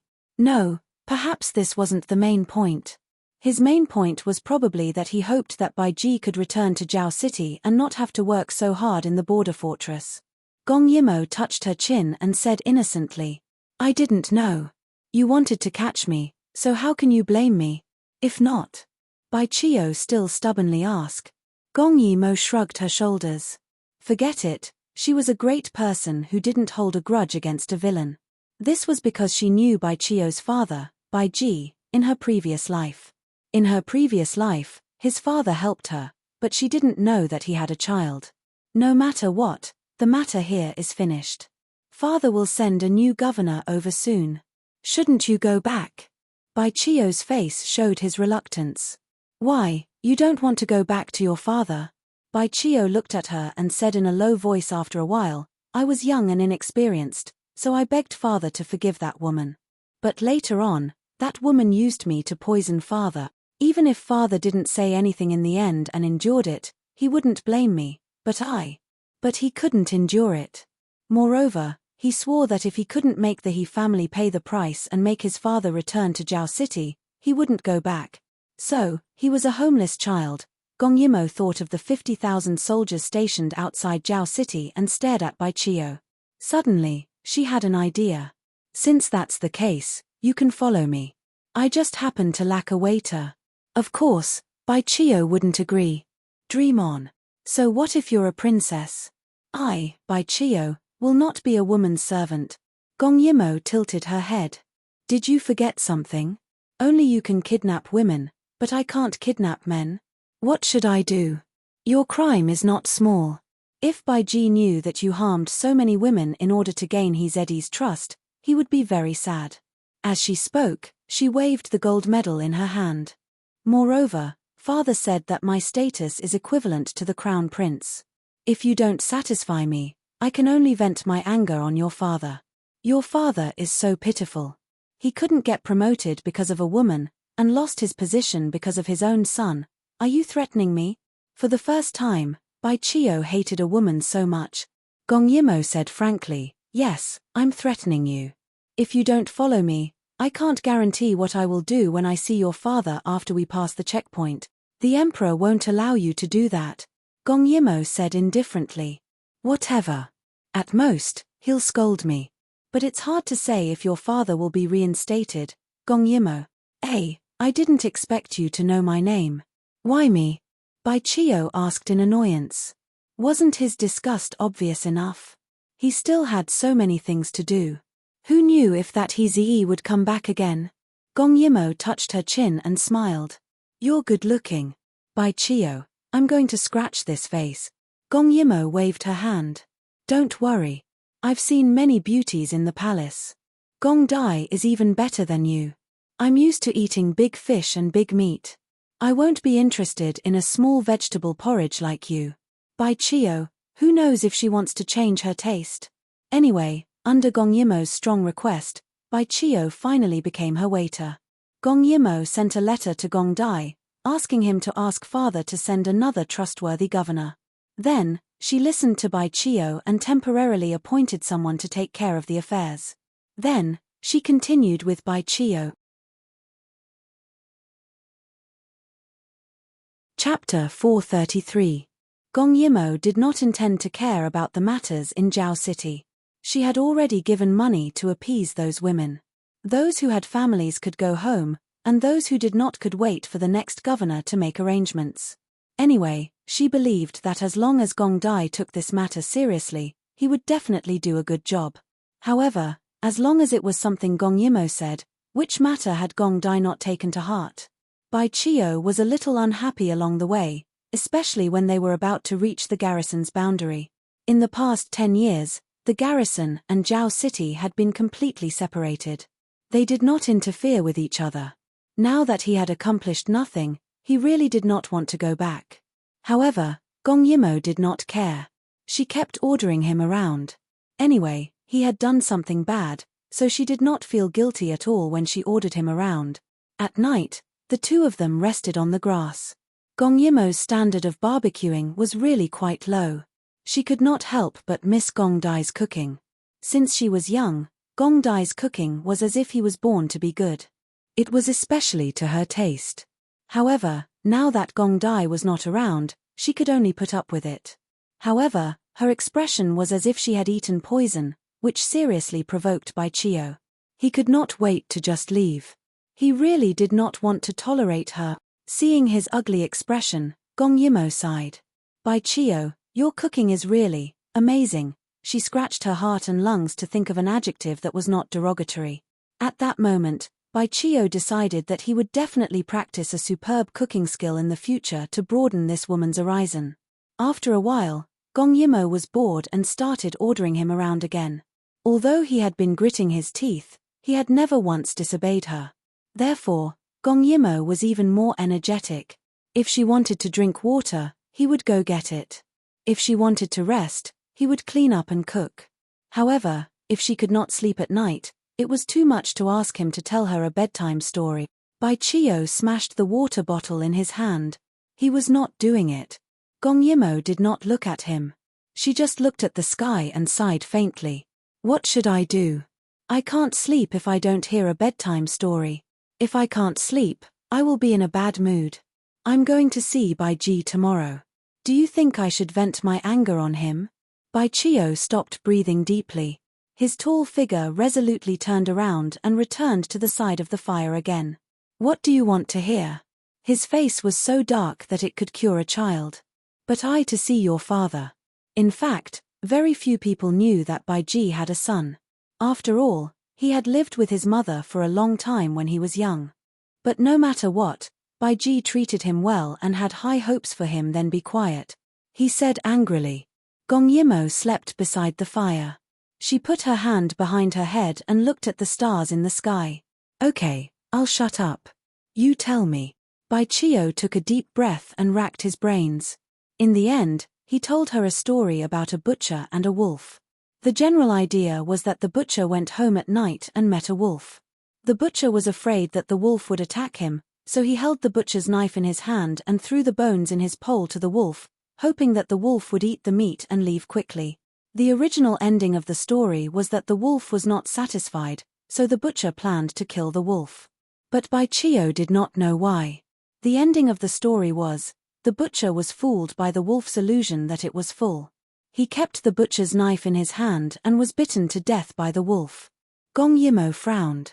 This story is not logical. Under normal circumstances, the butcher fed the wolf so much meat and bones. The wolf was full and would not be so aggressive. Even if the butcher was relieved, he should not have kept the butcher's knife in his hand. Bai Chio glared at her. It was a story, why did it need logic? He sneered. There are such stupid butchers in this world. They did not guard against the wolf and thought that the wolf would be full. They did not know that the wolf was greedy and would never be satisfied. Even if the wolf killed a person, it would not finish the person after achieving its goal. At most, it was an instinct to conquer the enemy that was a threat to itself. If a person believed in the wolf, only death would await them. Gong Yimo knew what he meant. He was saying that his father should not have trusted his mother so easily and was harmed by his mother. But Gong Yimo. She could not help but think of a pair of cold star-like eyes. She was not convinced. There are wolves that can be tamed. What the wolf becomes in the end, the environment it grew up in, is the absolute reason. People say that it is easy to change mountains and rivers, but it is hard to change one's nature. I think that nature is the easiest to change. It will change with time, status, and experience. It cannot be generalized. Bai Chio looked at her with a puzzled expression. Why are you so agitated? Do you want to be that stupid butcher too? He sneered, but when he saw that Gong Yimo did not say anything, he could not help but put on a serious face and said coldly. There is a saying in the book, at the beginning of man, his nature is good. I think that at the beginning of man, there is good and evil. The nature of evil, no matter how the environment changes, it will not defecate. Maybe it will hide its nature, but once the bottom line is crossed, it will definitely show its fangs. It is like someone once raised a wolf. It was raised since it was young, but it did not feed it for a day and it killed the child in the family. So, evil is evil. The nature of evil did not break out.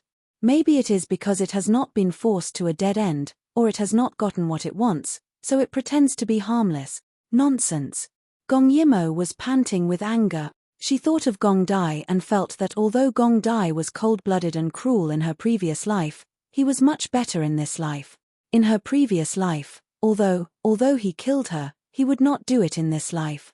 But, what if it was just because she didn't touch his interests, didn't stand on the opposite side of him, so he wasn't forced into a dead end, or he hadn't conquered her yet, so he didn't show his fangs? Gong Yimo was bewitched. Once bitten, twice shy. The last painful memory of her previous life overlapped with the memory now. One moment, it was Gong Dai's cruel and evil smile, the next moment, it was Gong Dai's clear eyes. They were obviously the same person, but would they really become two completely different people? Scary. What was she thinking? Gong Yimo knocked on her head. She had already given her virginity to Gong Dai. Thinking of this, she glared at Bai Chio angrily. Just you wait, I will prove to you that there is no such thing as nature. Even if it is a wolf, it will become a good wolf. Bai Chio was baffled and simply did not want to bother with her. Gong Yimo turned over on the grass and made up her mind. Tomorrow, she would go to see Bai Ji. She wanted to use Bai Chio as a favor to get Bai Ji's support. Most importantly, she did not want to see this annoying person Bai Chio ever again. Chapter 434. Late at night, Prince Chi's residence was on fire. Gong Dai watched the flames rise. Especially in summer, the fire was unstoppable. It burned down 1/5 of the rooms, including the room where the royal sister used to live. His face was extremely gloomy as he watched the imperial army go in and out to put out the fire.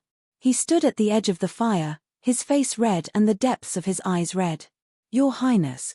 Lo Chi knelt beside him.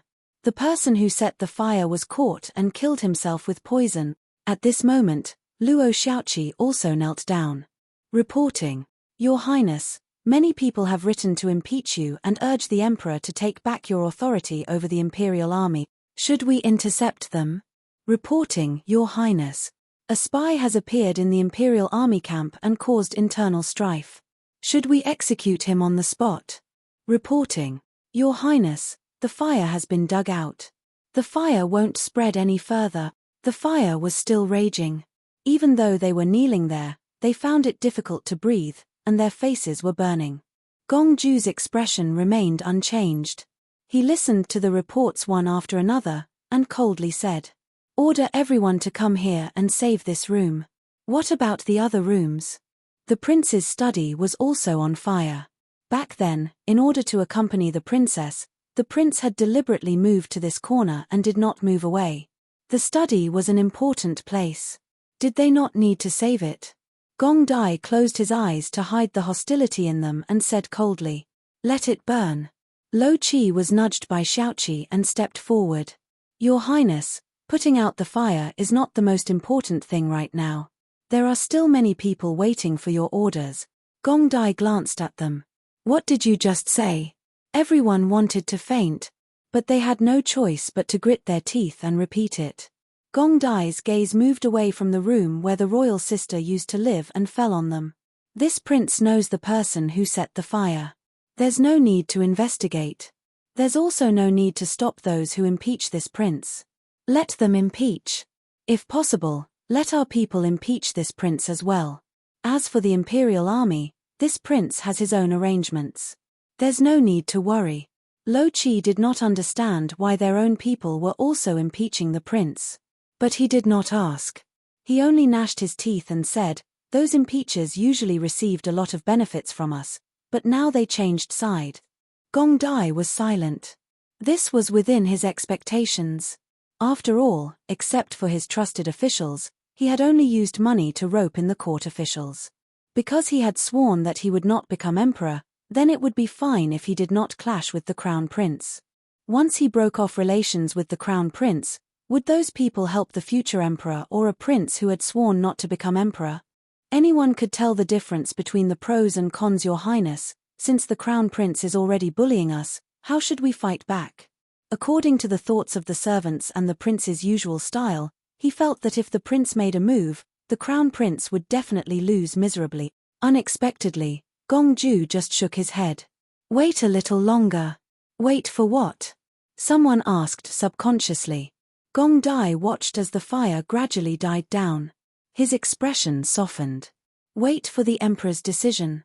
He was afraid that if he stayed in the capital, he would wash the land with blood. Seeing that Gong Dai did not move, they all felt aggrieved. Lo Chi frowned. I don't know why the crown prince suddenly went crazy. He has been causing trouble for us recently. A few days ago, the riot in Zhao prison must have had something to do with the crown prince. What does he want to do? That's right. He also took all the money from the bank. Because of this, many large orders were taken away. The bank suffered a great loss. Little Chi said angrily. Gong Dai actually smiled with a trace of pride in his eyes. You're right. Chem. He really has gone crazy. While Gong Dai was busy putting out the fire, the people in the palace were also anxious. The ground was covered with tossed memorials and documents. The emperor sat on the dragon throne with his hands on his forehead. He was indescribably tired. Chang-Shi hurriedly drove out all the palace servants who were kneeling down below and advised earnestly, Your Majesty, your health is more important, haha. Emperor Cheng, who was rubbing his head, let out a deep laugh. It echoed in the hall in the middle of the night, making one's hair stand on end. Gong Che is really amazing when he doesn't make a move. Emperor Cheng sneered. He unscrupulously provoked Gong Dai. First, he knew that Gong Dai would listen to Mo-er and not counterattack. Second, even if he counterattacked, Gong Che would be happy to fight with Gong Dai. Good. Very good, a mountain can't have two tigers. It's natural for them to fight. Chang-Shi's old face wrinkled. Your Majesty, the two princes, will know what to do. Emperor Cheng's voice suddenly rose. Gong Che's withdrawal of funds has already made the people panic. The imperial army is fighting among themselves. Tonight, the Wangfu is on fire. What's the next step? I'm afraid they're going to fight openly. At this time, a little eunuch came to deliver memorials overnight. Chang-Shi glanced at them and didn't want to hand them over. But Emperor Cheng had already snatched them and read several of them. He was so angry that his face turned blue and his laughter became colder. Good. There are so many impeachment documents. I'm afraid there will be more tomorrow morning. This is already a fight. Chang-Shi held the booklet in his hand as if he was holding a hot potato. The two princes quarreled like fire and water. The entire Jiaoyang Hall was like adding oil to a raging fire, about to burn at any moment. At this time, he missed the princess very much. If only the princess was here. If she was here, this kind of thing would absolutely not happen. At this time, Emperor Cheng also calmed down a little after throwing a tantrum. He really couldn't intervene in this matter. Now, Gong Che was only looking for Gong Dai to vent his anger. If he intervened, the situation would only be worse. It was even more impossible to stop Gong Dai from fighting back. Once he suppressed Gong Dai too much and Gong Dai resisted, it would be a fight to the death. He still remembered Gong Dai's words to him, Imperial father, you should thank royal sister. Without her, the entire imperial family would be my enemy. Now, as long as he thought of this sentence, he felt a chill down his spine. He was afraid that Gong Dai would also go crazy. Your Majesty, what should we do now? Chang-Shi felt that this matter must be resolved before Prince Qi counterattacked. After a long while, Emperor Cheng faintly said, Didn't Gong Dai say that he's going to build the highway? Let him go. But Chang-Shi was at a loss. But don't you still want Prince Qi to get married as soon as possible? Once he goes out of the country, the sky is high and the sea is wide, difficult to control. What else can we do? After Emperor Cheng said this, he seemed to have aged 10 years in an instant. In his heart, he knew very well that Gongju hadn't fought back until now because he had refused Gongju's request to leave the capital a few days ago. But now, the situation forced Gongju to make a concession. He was afraid that this was exactly what Gongju wanted. Chapter 435. Eastern Palace. Gong Che was sitting in the study, reading a book with a smile on his face. He seemed to be in a good mood. At this time, someone knocked on the door. In the silent night, there was an indescribable chill. Come in. Gong Che lazily said without even raising his head. In the Eastern Palace, everyone was his people, so they came and went alone without any defenses. When the person came in, the fragrance of cosmetics lingered around his nose, causing him to frown for no reason. As a result, when he looked up, he saw Su Miaolan wearing only a thin gauze dress. His gaze was subtle. Su Miaolan had thrown caution to the wind. She thought that the day of her wedding was already the greatest humiliation she had ever suffered in her life. But she didn't expect that the worst was yet to come. The crown prince wouldn't touch her at all. For this reason, she had thought of every method and tried every trick, but the crown prince was still cold and indifferent. Although he didn't embezzle her food and clothing, nor did he interfere with her rights as the crown princess, she was very clear that as long as she wasn't the crown princess's woman, her position as the crown princess existed in name only. There was a possibility that she could be replaced at any time. The summer night was still a bit cold, especially when she was only wearing a gauze dress. When Gong Chei's smiling gaze fell on her body, she shivered for no reason. She didn't understand why. But in any case, she didn't forget the reason why she was here, so she gathered her courage and took a step forward. Your Highness, it's already so late. How about this concubine help you rest? Her voice was seductive, but when it echoed in the cold study, it trembled slightly. Gong Chei held a book in his hand and sat upright. One could see that his bearing was excellent, and his aura was even stronger than before. At this time, he quietly looked at Su Miaolan with a gentle expression. But Su Miaolan's body stiffened, and she couldn't speak for a long time. Are you here to seduce me? Is the crown prince's residence not treating you well? So much so that you want a yard after taking an inch? Su Miaolan was shocked. She repeatedly shook her head. No, no, no, the crown prince is very good to this concubine. It's just that, she lowered her head, it's just that this concubine is still the crown prince's wife. Now, I just want to fulfill my duties as a wife. Gong Chei suddenly smiled. His smile was like a spring breeze, with an indescribable warmth. If it was Moa, if she was my wife, she would have walked over to seduce me. His tone was so tender and affectionate, as if he was looking forward to that scene. However, this sudden sentence caused Su Miaolan's face to turn deathly pale. She clenched her teeth tightly, her veiled body trembling with anger. What could be more humiliating than her husband comparing her to another woman when she was seducing him? However, Gong Chei still underestimated the thickness of Su Miaolan's skin. She approached Gong Chei step by step, her delicate body slightly trembling. That gauze dress simply couldn't cover anything. Her figure was completely exposed in the man's line of sight, and a smile once again appeared on her face. Your Highness, why don't you give it a try? As long as you try once, you will know that this concubine is much stronger than that Gong Yimo. She said the last few words with gritted teeth. The smile on her face had stiffened, but her body was as relaxed as possible. Her thoughts were somewhat reasonable. Gong Chei had never been close to women, so how could he know the beauty of women? As long as he tried once, she guaranteed that he would never forget it again. As long as she was given a chance. She stuck out her chest, and her charming body became even more alluring. She was almost 20 years old, and her body was mature. She didn't believe that Gong Chei wouldn't be captivated after trying once. Just once. With this thought, she gathered her courage and threw herself at Gong Chei, but she was blocked by Gong Chei's book. He sat down, and she lowered her head. At that moment, she clearly saw Gong Chei's eyes, and the coldness that could freeze 1,000 miles. Don't compare yourself to Moa, he chuckled, and his lowered voice sounded like a ghost. In this concubine's eyes, you can't even compare to a single strand of her hair. Su Miaolan could no longer maintain her smile, and her face began to burn with pain. Gong Chei, on the other hand, was very interested. He stood up and looked at the woman in front of him, who was trying her best to marry him. Seeing this, Su Miaolan's anger froze, and she wished she could run away. Before, she didn't feel it because Gong Chei had been smiling. But now, his smile gradually froze, causing Su Miaolan to feel fear.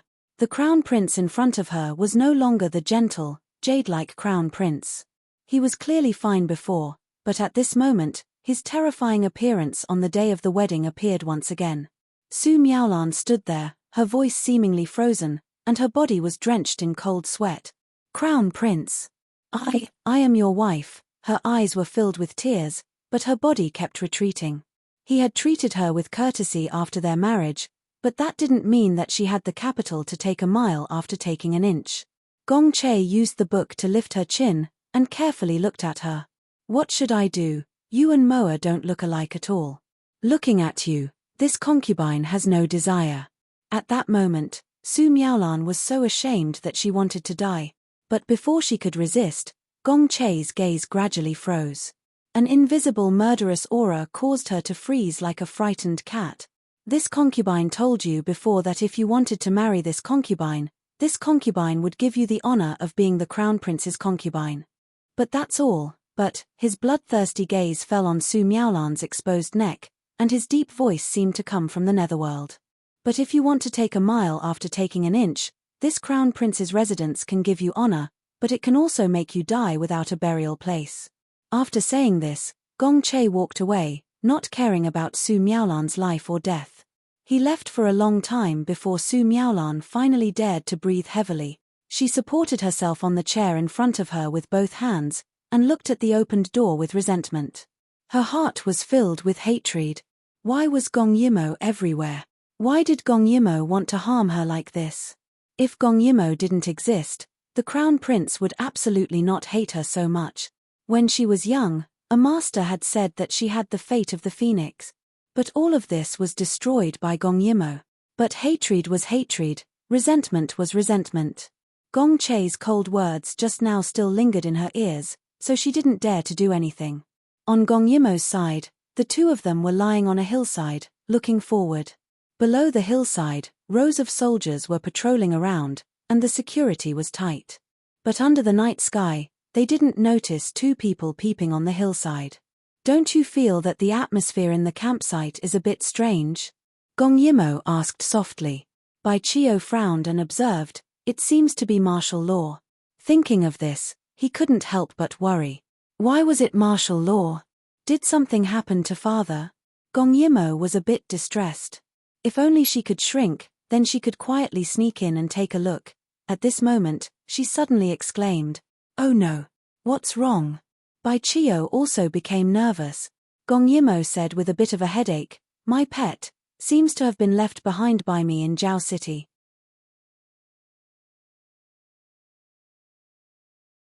Chapter 436. She could only blame the monkey for not having any sense of presence. She only remembered that she had left her package in the governor's residence when she needed it. She did not know if the little monkey had managed to escape. Bai Chio glared at her. She still had the mood to care about her pet at such a time. What should we do now? The guards are so strict that we can't sneak in. Gong Yimo smiled and patted his shoulder like an old man. It's time to show you the difference in our strength. Do you know why you can only be a waiter? Because you are too weak. After saying that, Gong Yimo went down without waiting for Bai Chio's response. Moreover, she really grasped the timing. It was the moment when the two teams crossed each other. She sneaked in like a ghost without alerting anyone. That Qinggong was simply amazing. Although Bai Chio was unwilling, he was convinced. This woman's martial arts were much better than his. He did not know if she had been practicing martial arts since she was in her mother's womb. Otherwise, how could she be so powerful? Gong Yimo sneaked in, but it wasn't as easy as she appeared to be. If it weren't for the fact that it was night and she was wearing black clothes, she would have been discovered long ago. This camp had 2,000 people on duty in the middle of the night. She didn't know what was happening. Gong Yimo swayed left and right and finally reached the largest tent. However, she could not get close to it. The tent was surrounded by guards. Even if she turned into a bird and flew over, she would be shot down. However, it was better to be early than to arrive at the right time. Someone walked out of the main tent and asked anxiously. That person just shook his head and said something. The doctor said it will be in a few days. How could it be so fast? The person who asked looked pained. I'm afraid the document has not reached the capital yet. Young master also did not find it. What should we do? The person who came out of the main tent sighed. It's all that damn assassin's fault. I don't know where he came from. Gong Yimo, who was behind him, didn't listen much and quickly retreated. Bai Chio's eyes lit up when he saw her return. How was it? Gong Yimo shook her head and asked. Back then, Imperial Father took pity on Bai Ji's loyalty, so he specially allowed Bai Ji to promote himself to the position of general, right? Bai Chio didn't know why she asked that, but he nodded. If father dies, he has the right to choose who the next great general will be. Gong Yimo rolled her eyes. Then your father's situation isn't good. Although I didn't go in, I heard a few words. Your father seems to have been assassinated and his life is hanging by a thread. Moreover, they can't find where you are now. They are all worried. How is that possible? Bai Chio was the first to not believe it. Father's martial arts are unparalleled. How can a mere small fry be a match for father? Gong Yimo thought more about it. There are assassins, but they might not necessarily be outsiders. She looked at Bai Chio, and her eyes suddenly flashed with a trace of craftiness. I'm sure you can't care so much now. Since that's the case, you can leave and see your father for the last time. Nonsense. His father was fine. This woman must be lying to him. A woman's words can't be trusted. Therefore, he didn't want to wait any longer and directly went down the hill. Soon, he alarmed the patrolling guards and was surrounded. Who is it? The leader shouted. Bai Chio was worried about his father, and hurriedly said, I am Bai Ji's son. Please pass the message, I want to see my father. Bai Ji's son. Many people looked at each other in dismay. Because they rarely saw Bai Chio, they didn't believe it. However, someone still went to pass the message. Gong Yimo watched from afar, looking forward to the next big show. The person who came wasn't Bai Ji, which made Bai Chio even more worried. Fortunately, he knew this person. He was his father's military advisor. Uncle Lu. Lu Jing came over to take a look and found that it was indeed Bai Chio. He frowned and didn't say anything. Military advisor Lu, this person said that he is General Bai's son. Does General Bai have a son? Why haven't I seen him before? Someone whispered, it seems that he does have a son, but I remember that he is a burly bearded man and not a pretty boy. That's right. He doesn't look like General Bai at all. Military advisor Lu, can you see clearly that he is not an imposter? Bai Chio finally felt that something was wrong. Because Gong Yimo didn't come out with him, he could only put his hope on Lu Jing. Although it had been 2 years, Lu Jing still supported him to take revenge. There was no reason that he didn't remember him now. Uncle Lu, I am Chio. However, Lu Jing shook his head, the sky is too dark, and his appearance is very different. Now is an eventful time.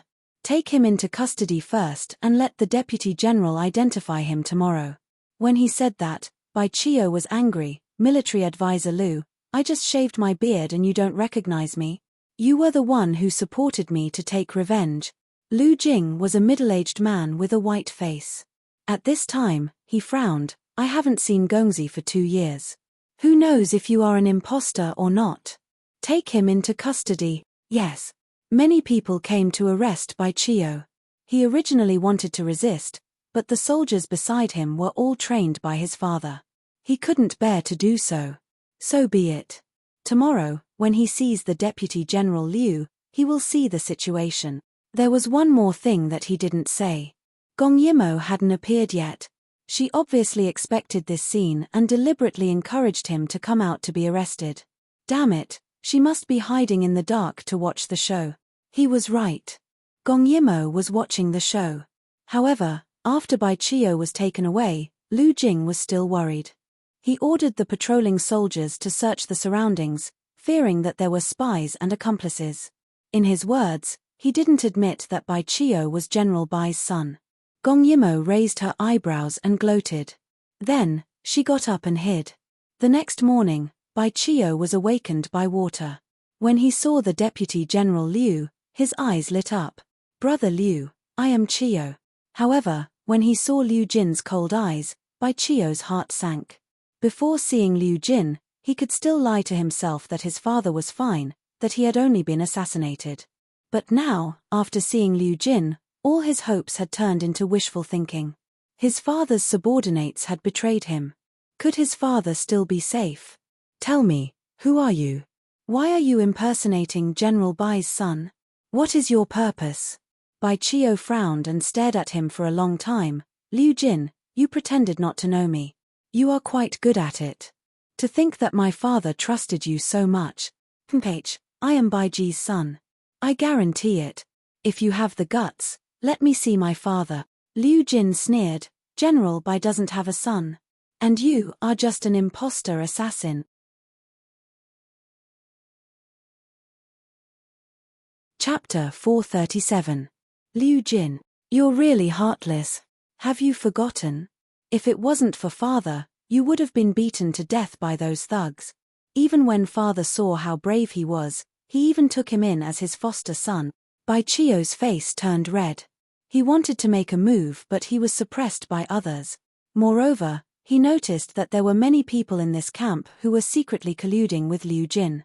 This indicated that father's situation was even more dangerous. Liu Jin was much more ruthless than Bai Chio imagined.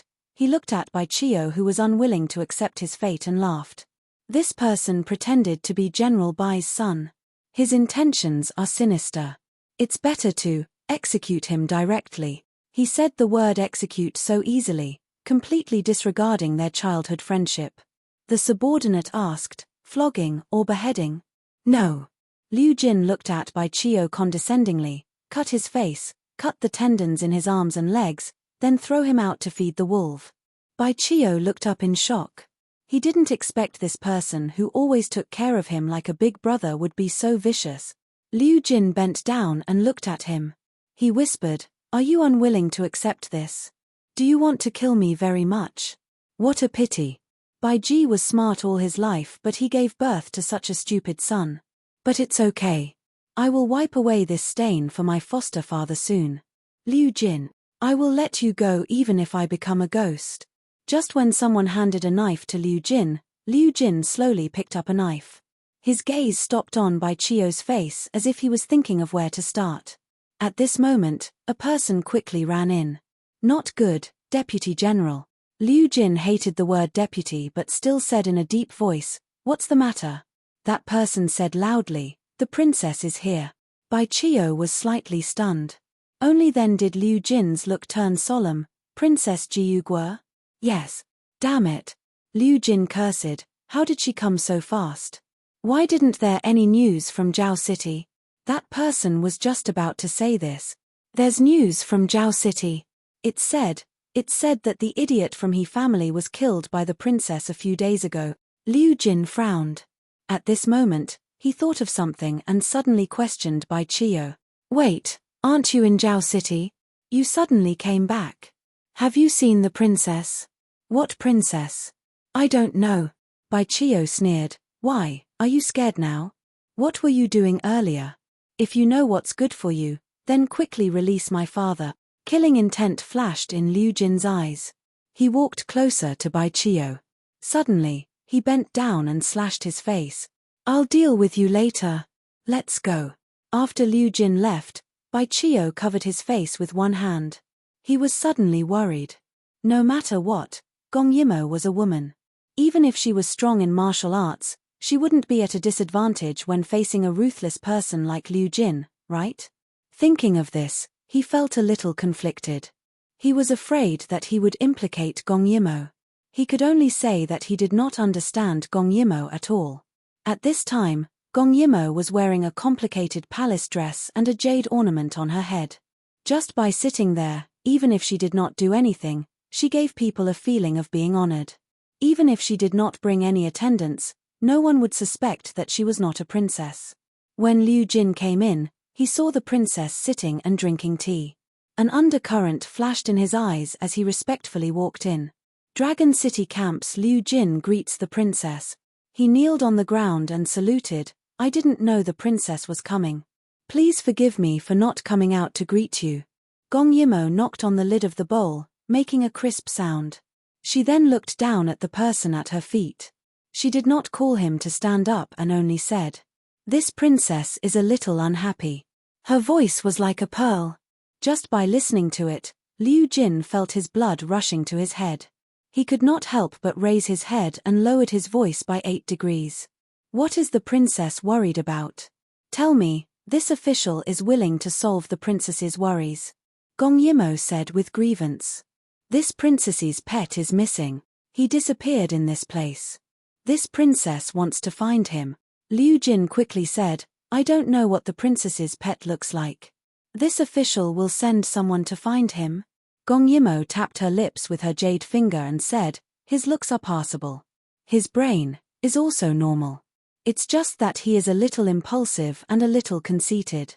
At this moment, Liu Jin finally felt that something was wrong. She did not say that he was an animal, but... Bai Qiu. Gong Yimou smiled and looked at him. Originally, this princess wanted to directly pass through the border and go to Yuqi. But now that the pet is missing, this princess wants to find Bai Ji to ask for an explanation. Liu Jin's expression became worse and worse. Gong Yimou said again. General Liu, right? This princess will give you 2 choices.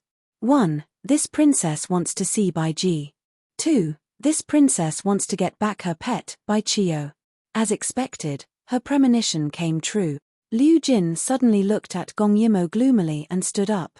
He was close to 2 meters tall, like an iron tower looming in front of her, causing Gong Yimou to raise her eyebrows slightly. She sat there and looked at him calmly. You seem to have a problem with this princess's request. Liu Jin smiled. I don't dare. I believe that princess already knows about General Bai's illness. Gong Yimou nodded. Liu Jin said, it just so happens that this humble subject also knows that princess came here alone. And now, the 50,000 people in the Dragon City camp all listen to this humble subject's orders. So, Gong Yimou smiled, like a fox charming people, causing Liu Jin's originally cold voice to soften a little. So, this humble subject advises princess to come out of seclusion as soon as possible. The Dragon City camp does not have much to do with princess's interests. On the contrary, if the Dragon City camp stays in this humble subject's hands, it will be a good thing for princess. That Bai Ji is a boorish man who is inflexible and does not know how to be flexible. But this humble subject is different. As long as princess turns a blind eye, this humble subject will be at your beck and call if princess needs anything in Yuqi in the future. This humble subject will definitely not be worse than Bai Ji and his son.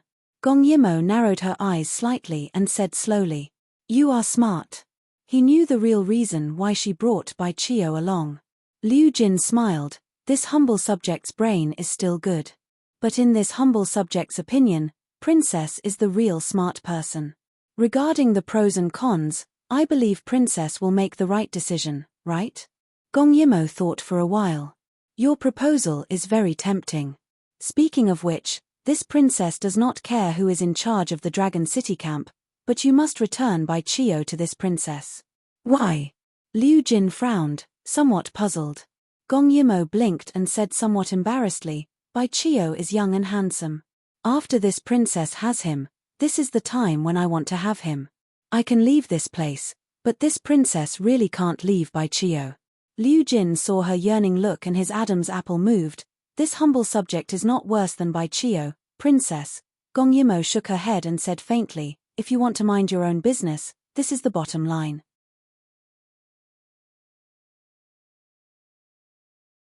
Chapter 438.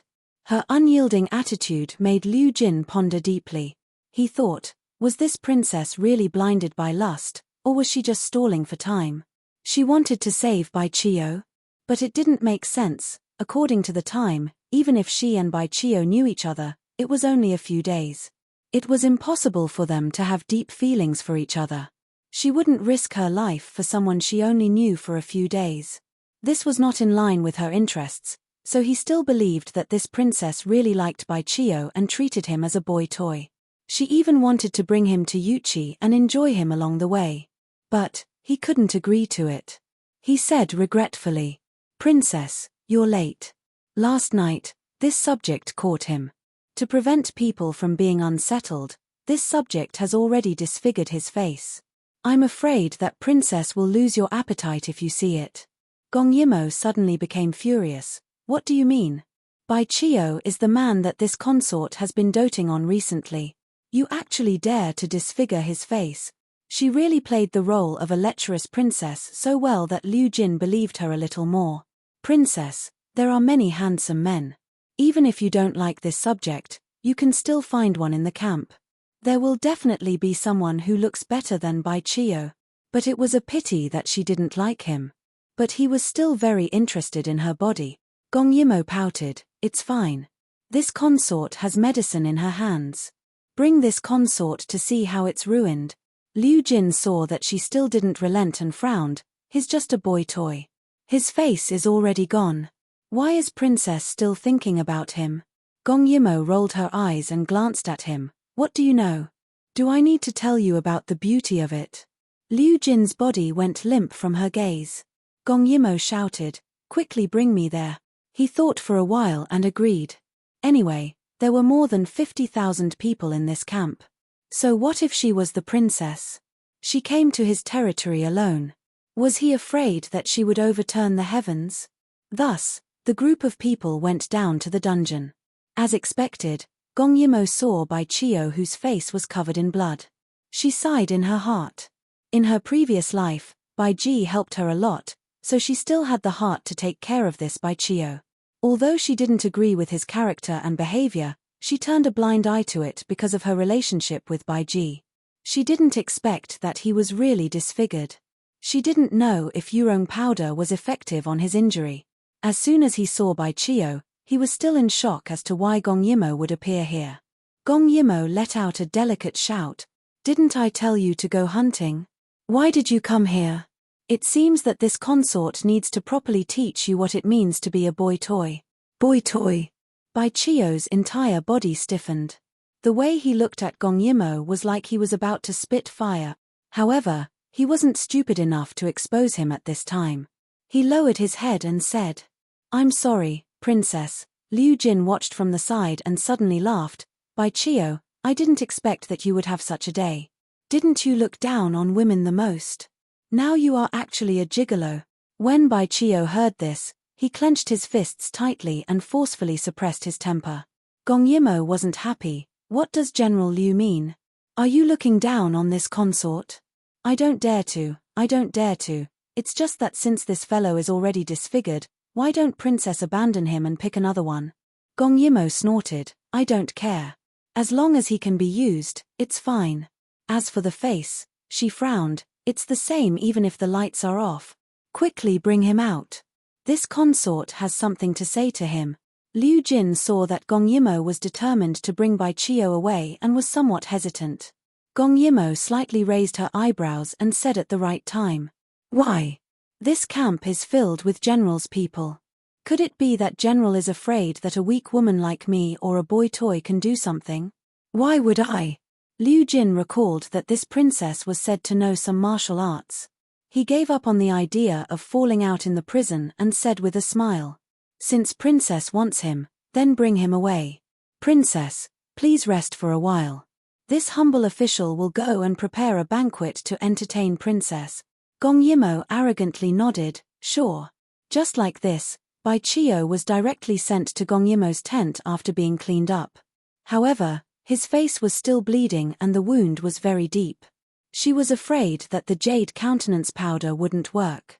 Only the muscle revitalization ointment that Sai Wuyen took out last time would be effective.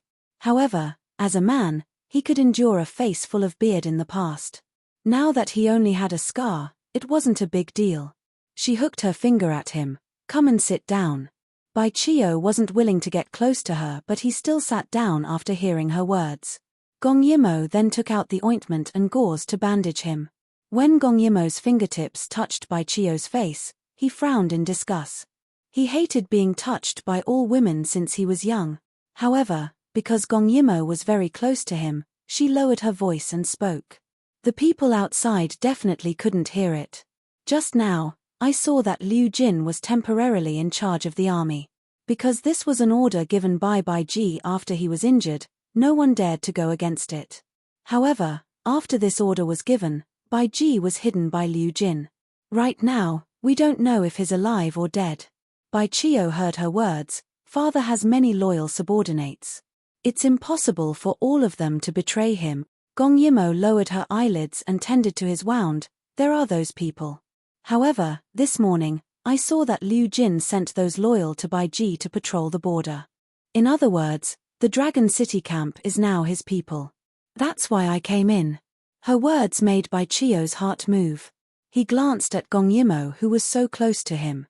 As if he was burned by her beauty, he immediately looked away. Why did you do this? Could it be that she really liked him? Gong Yimo knew what he was thinking at a glance. She smiled unhappily, put away those dirty thoughts in your mind. My sweetheart is 10,000 times better looking than you. I won't fall for a simple vegetable kanji like you. Bai Chio frowned. That's good. I was just afraid that you had some conspiracy. After all, there was no free lunch in the world. Why was she so good to him? Gong Yimo sneered. Conspiracy? You should be thankful that you have a good father. It was actually related to his father. Bai Chio racked his brains but couldn't think of any connection. He simply stopped thinking about it. What should we do next? Father's life is at stake. Don't worry. Gong Yimo thought for a moment. The tiger tally is split into two. As long as Bai Ji doesn't hand over the other half, Liu Jin won't kill him. However, the situation is different now. Since we're here, Liu Jin will definitely speed up the process. Perhaps he will choose to kill him directly and then let others support him to become the new general of the border. Although it's not legitimate to do this, what's done is done. As long as the capital is well organized, father will definitely be deceived. After all, the emperor gave Bai Ji the privilege to choose his successor. It was easy to hide it. Bai Chio was burning with anxiety. When do you think they will take action? Gong Yimo thought for a moment. At the latest tonight.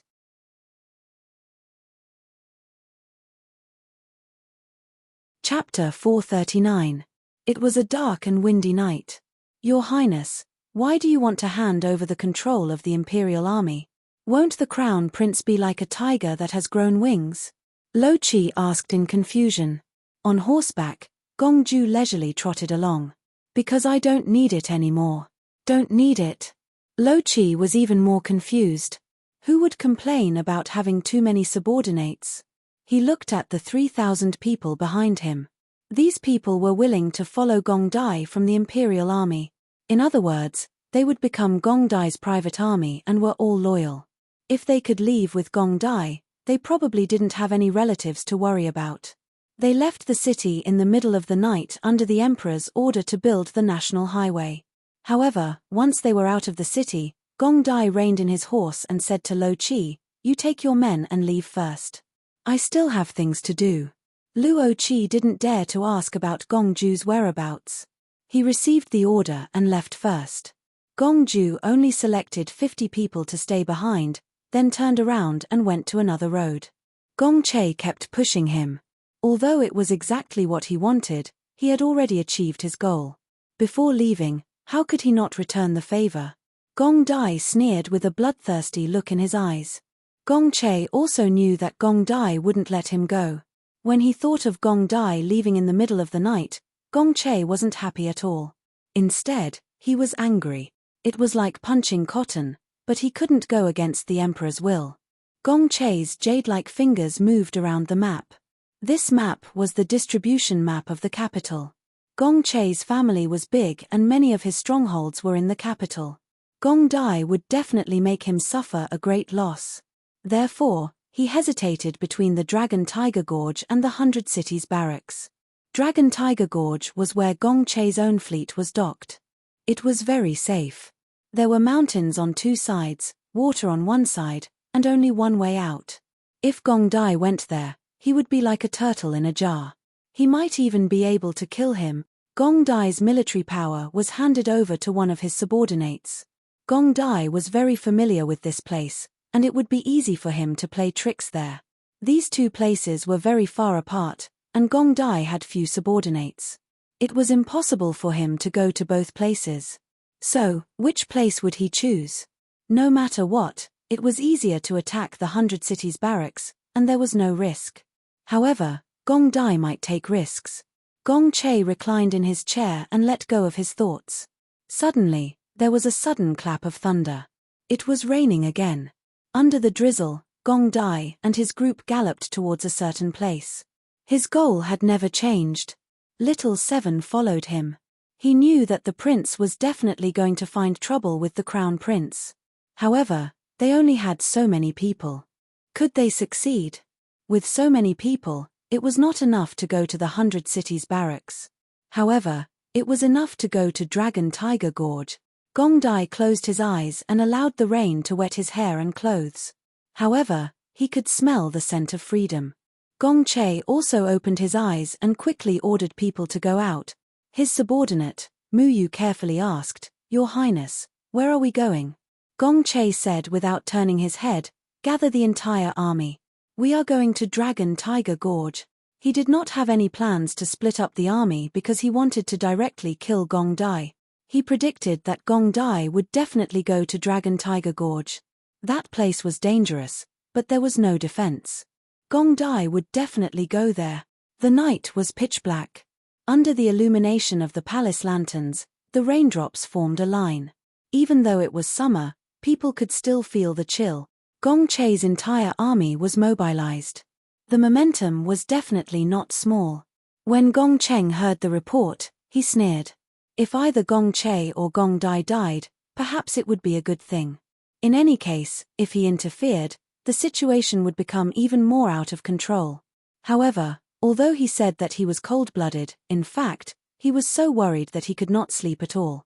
He did not want to send his son away. The rainy night seemed to have sped up the dangerous pace. Gong Ju and the others were focused on their journey. No one spoke, and everyone's faces were grim. They knew that Longhu Gorge was a dangerous place. Once they were surrounded, it would be a dead end. "Your Highness, we have arrived at Dragon Tiger Gorge," Little Seven said. The first thing they saw were countless ships between the two mountains. The soldiers guarding the ships saw them and quickly stopped them. Gong Dai did not say much. He pulled out his narrow sword. The sword shook and countless water droplets were scattered. "Kill." He gave the order softly, but it was as sharp as the edge of a sword. Gong Yimo, who was far away in the north, was somewhat absent-minded. Liu Jin kept toasting her, as if he wanted to make her drunk. She was at a loss on how to find out Bai Ji's whereabouts. Even if she kidnapped Liu Jin or killed him, what if his subordinates killed Bai Ji in anger? Suddenly, she felt something under her clothes. She lifted it up and saw a black and grey monkey lying under her clothes. It was obviously exhausted. She did not know why it could find her from so far away and follow her. For no reason, it made Gong Yimo's heart feel warm. It came at the right time. She poked it with her hand. The monkey glared at her and turned over unhappily. At this time, Gong Yimo saw something hanging on its chest. She took it out and saw that it was a bamboo slip. She opened it and saw a letter inside. Strange. Could it be that this monkey met someone? She opened the paper and saw that it was full of words. Gong Yimo did not recognize any of them. Since she did not recognize them, she wanted to keep them for later. However, those words seemed to have magical powers. She clearly did not recognize them, but she read them carefully one by one. Gong Yimo frowned and threw the letter into her space. At this time, Liu Jin and the others were surrounded by many women. These were the military prostitutes in the camp. This kind of behavior was definitely not something that Bai Ji could tolerate. They must have been found after Liu Jin took over. From this, one could see the difference in character between the two. Gong Yimo pulled the little monkey's ear and said softly, "Sleep later. Go and do something for me." The little monkey moved its little body and pointed its butt at her. It was still angry. It did not want to care about this woman. Gong Yimo was speechless. She pulled its ear again and said fiercely, "Hurry up, or I will eat you. I heard that monkey brains are very nutritious." As soon as she said that, the little monkey clawed back. This person was simply a pervert. Gong Yimo smiled. "Go and look at every corner of the camp. There is a place that must be heavily guarded. Moreover, there is a person. I want to find him." The little monkey tilted its head and thought for a while. "Do you understand?" Gong Yimo looked at it threateningly. It shrunk its body and hurriedly left. At this time, Liu Jin inadvertently saw a black shadow. Perhaps it was some small animal. He did not care about it and walked towards Gong Yimo with a wine glass. After drinking some wine, his lust increased. Looking at Gong Yimo's beautiful face, he could not suppress the thoughts in his heart. "Princess, you are a person who knows how to enjoy life. Why, would you like that gigolo by Chio?"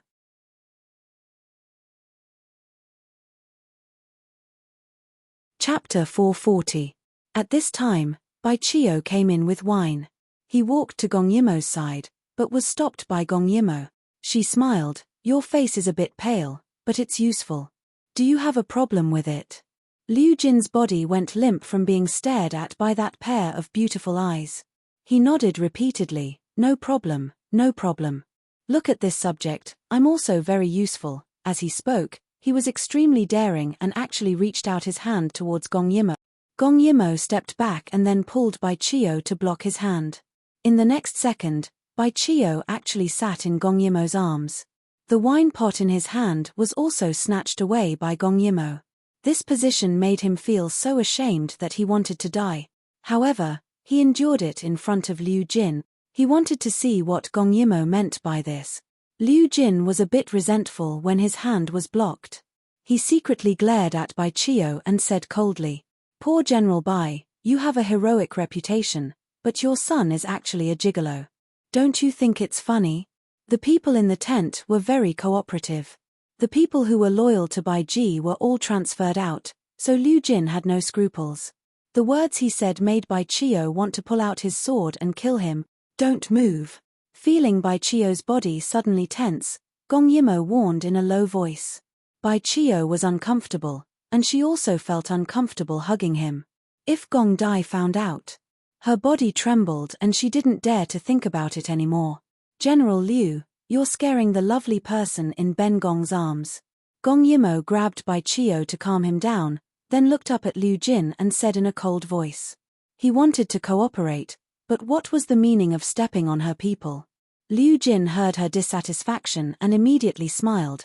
"Princess, please forgive me." This subject drank wine and spoke without thinking. "I've made a fool of myself."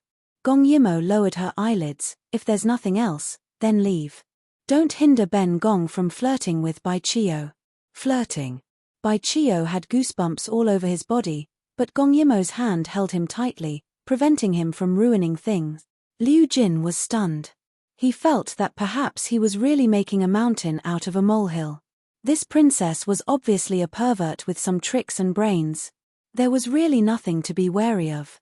Then, should he still kill Bai Ji tonight? Liu Jin pondered as he walked back. "What are you trying to do?" Grabbing Gong Yimo's collar, Bai Chio gritted his teeth and asked in a low voice. He wasn't a boy toy. He wasn't a gigolo. Gong Yimo had a headache. All along, the men she met, except for Shen Shiyi, were all calm and self-controlled. It was the first time she met someone like Bai Chio, who was old-fashioned and irritable. "If you move again and fail to save your father, don't blame me." Gong Yimo lowered her voice and whispered in his ear. Her hot breath made Bai Chio's hair stand on end. His face was tense as he sat in Gong Yimo's embrace like a block of wood. After a while, he finally understood what she meant.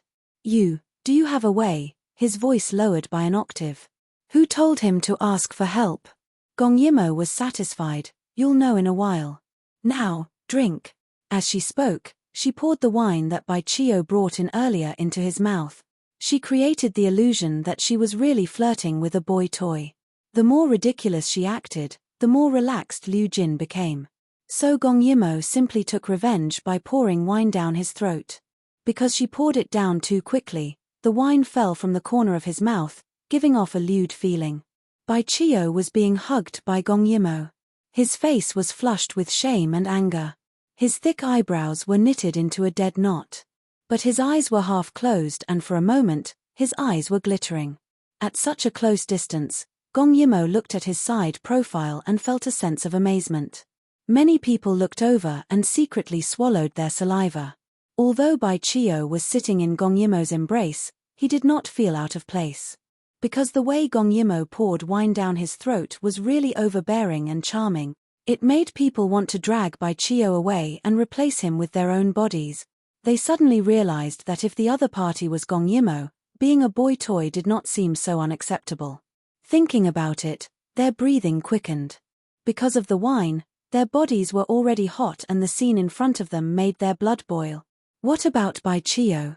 He was already stunned. He clearly hated being touched by women the most. He clearly thought that if Gong Yimo really wanted him to be a boy toy, he would fight with his life. But now, Gong Yimo saw that he choked on the wine and smiled proudly while wiping his face with a handkerchief. He raised his head and saw a pair of eyes that seemed to gather thousands of stars in front of him. He was a little dazed and forgot to be angry. At this time, the monkey actually came back. Seeing the monkey, Baichio quickly regained his senses and saw Gong Yimo lowering her head and whispering into his ear. The warm fragrance wrapped around him.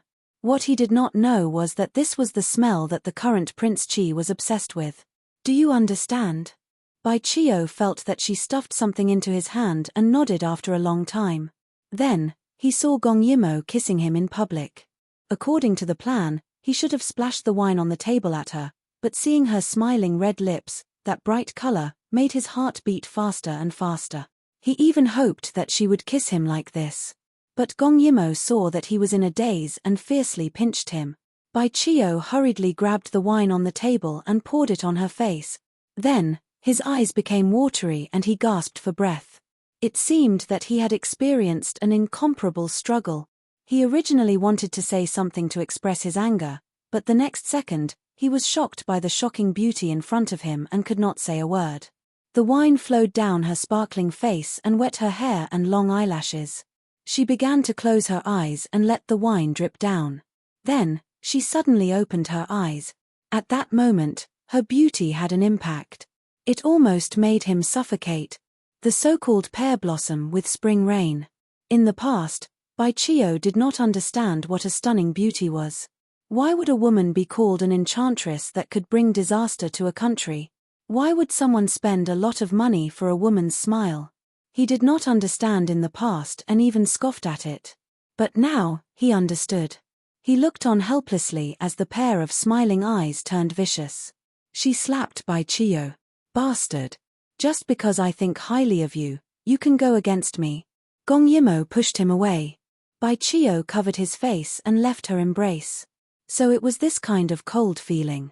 Liu Jin saw that they were quarreling and quickly said, "Aya, princess, are you okay?" As he spoke, he walked towards Gong Yimo and fiercely kicked Baichio. "Who do you think you are? Princess thought highly of you and gave you some face. You still want to take advantage of her?" Baichio was kicked by his enemy. He pinched his palm and endured it. He glared at Gong Yimo. "I didn't do anything wrong. You shouldn't have done it in front of so many people." Baichio bit his lips. He was so embarrassed that he wanted to die. He played the role of a young master who was forced to be a gigolo in front of so many people. Gong Yimo secretly nodded and coldly snorted, "I don't believe that I can't tame you. Just you wait, I will change my clothes and come over.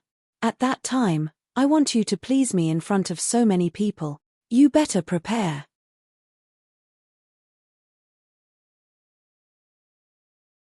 Chapter 441. After Gong Yimo finished speaking, she flung her sleeves and left. Liu Jin was amused. Forcing Baichio to please a woman in front of so many people, was there anything more humiliating than this? This was good, just what he wanted. However, Liu Jin was still not at ease. He sent someone who knew martial arts to follow her.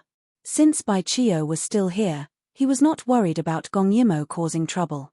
Gong Yimo naturally noticed that person immediately. She walked into her tent, then cut a hole in the back of the tent and went out. When that person saw that Gong Yimo was about to change her clothes, his lust was aroused. He immediately forgot to hide and went over to take a look. In the end, he was knocked unconscious by Gong Yimo. It was raining in Dayu State, but there was still a bright moon hanging high in the sky. It shone on her cold eyes and the corner of her mouth carried a trace of evil smile. She patted Little Monkey, "Let's go, it's up to you." When Little Monkey heard this, he quickly led the way. Gong Yimo followed closely behind. She held a hidden blade in her hand and calmly walked into the depths of the camp. Gong Yimo did not return for a long time. Liu Jin finally felt uneasy. He originally saw that Gong Yimo was blinded by greed and was not afraid of her, so he wanted to let Bai Ji live for a few more days. After all, killing him was the last resort. But now, he could not sit still. However, Baichio was still here. Gong Yimo would not leave him behind. Thinking of this, he did not dare to act rashly. "You, go and see why the princess is not back yet." He pointed to a general beside him. He personally went. Bai Chio held the thing in his hand and was a little puzzled. It was said that the thing in his hand could hurt people if it was thrown to the ground. However, he was still a little uneasy. Could he really save his father tonight? On the other side, rain was falling. Gong Dai did not do much, but the soldiers stationed at Dragon Tiger Gorge were all slaughtered. He looked at the hundreds of ships in front of him and smiled faintly. Burn them. That was more than 100 ships. Gong Che earned a lot of money by relying on them. Yes. Little Seven accepted the order excitedly. Fortunately, the rain wasn't too heavy. They could start a fire from the inside and set the ship ablaze. How much had Gong Che caused him to lose? Tonight, he was going to make Gong Che lose even more.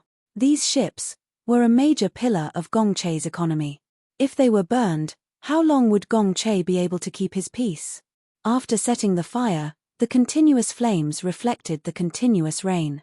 Because the boat was in the water, Gong Dai was not worried that the fire would spread to the shore. Looking at the jumping flames, the depression in his heart was swept away, and he was in a good mood. Suddenly, the sound of horse hooves could be heard from afar. Judging from the sound, there were obviously quite a number of people. Little Seven was anxious. The ship was burned, and their only way out was blocked. How were they going to leave? When Gong Dai heard the commotion, he calmly led his men in a certain direction. Little Seven thought about the terrain. That place was a dead end. But the prince had already left, so he couldn't hesitate. He quickly led the rest of the people to follow. But the worry in his heart grew heavier. He was afraid that a fierce battle was unavoidable. Gong Che quickly arrived, but because he was late, the ship was destroyed. His face was tense, and he wanted to cut Gong Dai into pieces. Someone went down to check the traces and reporting to your highness, the thief ran in that direction. Gong Che looked. That place was clearly a dead end. Why did Gong Dai want to go there? Originally, he thought that Gong Dai would choose to leave by water. But now, he couldn't be sure. Mu Yu. This subject is here. Take 100 men and stay behind to put out the fire. The rest, follow me. Mu Yu didn't agree. If everyone stayed behind to put out the fire, the losses would be much smaller. It was not easy to build these ships. They couldn't be built in a day. But Gong Che had already made up his mind. He lowered his head and accepted the order. Yes, Gong Che left with his men without looking back.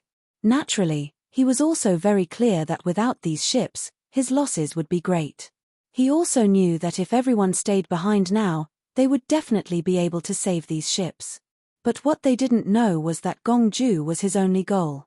If he could kill him, not to mention these ships, he would be willing to give up the entire canal. Hearing the sound of horse hooves approaching again, Little Seven looked at Gong Dai's back. He didn't dare to speak. The rain fell on his face, but it chilled his heart. There was a collapsed mountain in front of this road. It had long been blocked.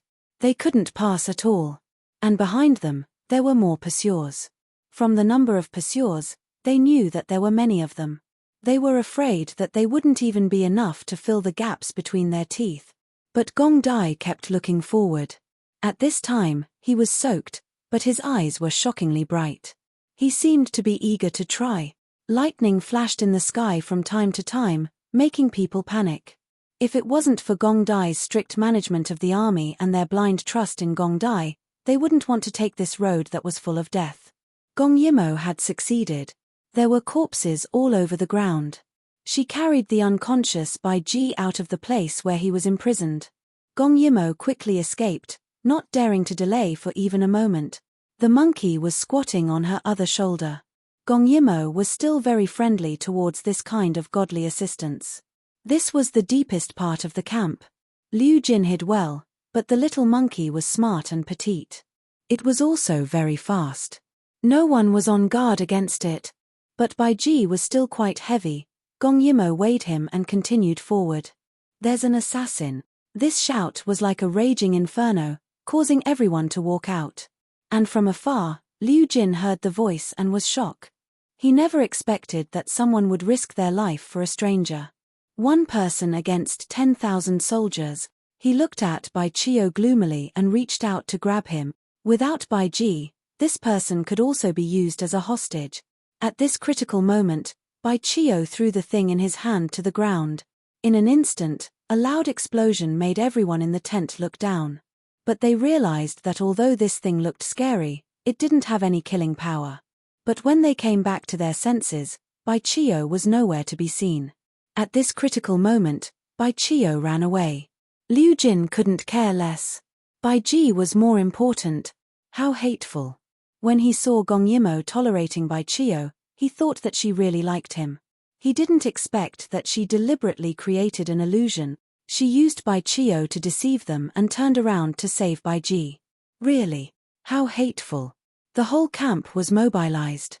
The momentum was still very scary. Bai Chio took advantage of the chaos to knock out a person and put on his armor. Then, he frantically searched for Gong Yimo's figure. He had to admit that when he was in the tent, he was more worried about Gong Yimo than he was about his father. How could a woman be so daring? Was she really not afraid of death? Death? Of course, Gong Yimo was afraid. But she was alone. Without Bai Chio to drag her down, she carried Bai Ji and fought her way out. It wasn't too difficult. Of course, it wouldn't be too easy.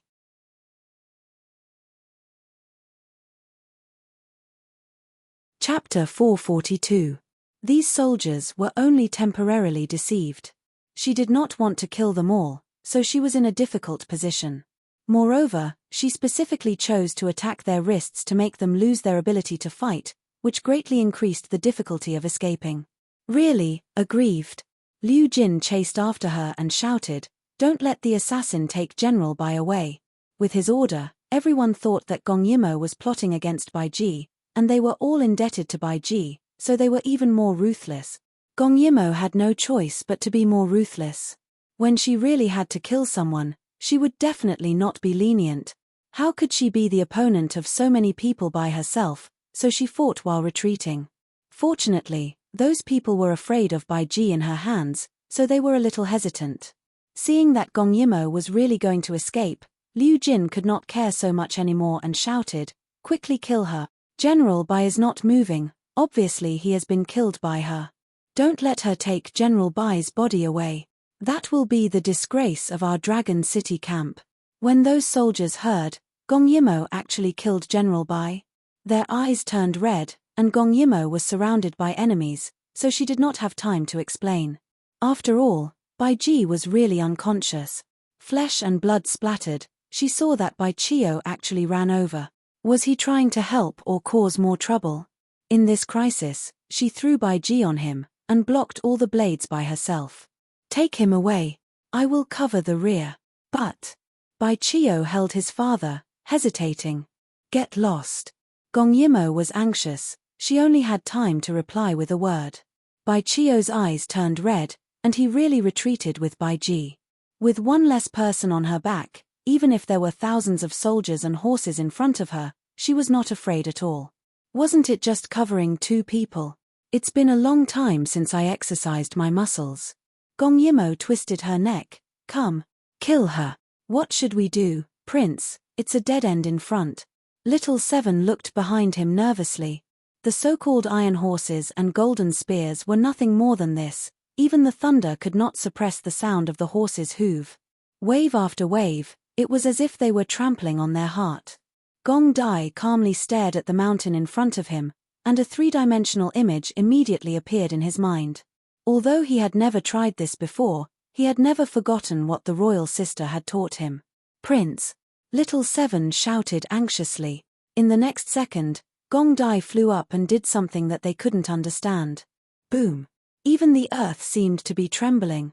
Gong Che had originally thought that it was a sudden clap of thunder, but this tremor was not something that could be caused by lightning. In an instant, a thought flashed through his mind. It was unbelievable. It was actually Lei Yifeng. He ran forward like a madman. Never in his wildest dreams would he have thought that Gong Yimo would hand her virginity to Gong Dai. Gong Dai's subordinates were also frightened by this earth-shattering sound. Dust flew everywhere and hit their bodies, but they didn't feel any pain. They still stared ahead without blinking, thinking in their hearts, was this the legendary weapon that the princess could use to break mountains and rivers? No wonder even the emperor wanted it, to be able to blow up a mountain in an instant, this kind of thing. They also wanted it. But this wasn't the end. Gong Dai didn't just want to blow up the mountain, he wanted to blow it through. The continuous loud sounds shook everyone's hearts. Many people behind Gong Che didn't know what was going on, but towards the unknown, they showed fear. Even the horses under them didn't want to continue forward, but they were driven by the whip and couldn't retreat. Finally, with a final loud explosion, a triangular hole was blasted out along the mountain wall. Gong Dai didn't hesitate, and flew up onto the horse. Let's go. The others were still in a dream. Such a big wall blocked the way, but the prince only needed to use a few moves to dig out such a big hole. This was already not something that could be done by human strength, this was divine strength. So they passed through the mountain like they were in a dream, and then they saw Gong Dai do it again. Anyone who knew about explosives knew that the angle was very important, and it involved a lot of physical skills. Gong Dai didn't expect that all the things he had learned in the past could be used. And when Gong Che came, this was the scene he saw. The road was blown up, and Gong Dai stood alone on the opposite side of the tunnel, the rain falling. Gong Che looked at him with eyes wide open. Why? He shouted like a wild beast. Why is she so biased? Shit, the thing that Gong Yimo treasured as her life, she actually gave it to Gong Dai. Why? Gong Dai smiled slightly, and at this time, Gong Che reacted, frantically leading people to chase after him. But only a loud sound was heard. The horses neighed in unison as Gong Che was protected by Mu Yu with all her might. Then, all of them watched helplessly as the mountain that had been blasted apart collapsed once again, blocking the passage from before. They couldn't pass at all. Gong Dai! Gong Dai! At this time, there was still a buzzing in his ears. Gong Che pushed Mu Yu away and looked around. Debris kept falling on his body, but he didn't feel any pain. He braved the rain, his eyes red, looking for Gong Dai, but how could he find him? A broken wall blocked his way, separating him and Gong Dai into two different worlds. And the next second, a person stood tall on the broken wall, mixed with the rain. Gong Che couldn't see his face clearly, but he knew who he was. Gong Che. Gong Dai's voice came softly, with a hint of mockery. Why? The moment Gong Che heard his voice, he was instantly enraged. He looked up and questioned him. What right do you have? What right do you have? What right did Gong Yimo give you something more important than her life, and not me? Why? He still remembered how much Moa had suffered in order to protect this thing, but she had given it to Gong Dai. Gong Dai naturally knew what he meant. In the rain, his laughter sounded like a sound, with a trace of malice. What right do I have? Because she loves me. Everyone behind Gong Che didn't know what was going on, but they saw that Gong Che had lost his soul because of King Chi's words. You must be happy beating me up, taking my military power, damaging my bank, and even chasing me out of the capital. Are you happy? Gong Dai was very evil. He used the most vicious words to provoke Gong Che, completely crushing him mentally. No, it wasn't like that. Beating him up and forcing him to leave the capital, Gong Che knew very well that Gong Dai wanted to leave, so he allowed him to suppress him. He damaged Gong Dai's bank, but Gong Dai burned the fleet, and his losses were even greater. As for the military power, Gong Che was so angry that his whole body was trembling. No wonder Gong Dai had handed it over so easily, and only took away 3,000 men. He had obtained with only 3,000 men, he could create a terrifying army comparable to 100,000 soldiers. He couldn't defeat Gong Dai at all. You're tuning in to the Dreamy Chapters YouTube channel. We're so grateful for your support, and don't forget to subscribe to join us on this incredible journey through captivating stories. Your generosity through donations truly makes a world of difference, as it's the primary source of revenue that allows me to expand and enhance this channel for you. Thank you from the bottom of my heart for being a part of this adventure.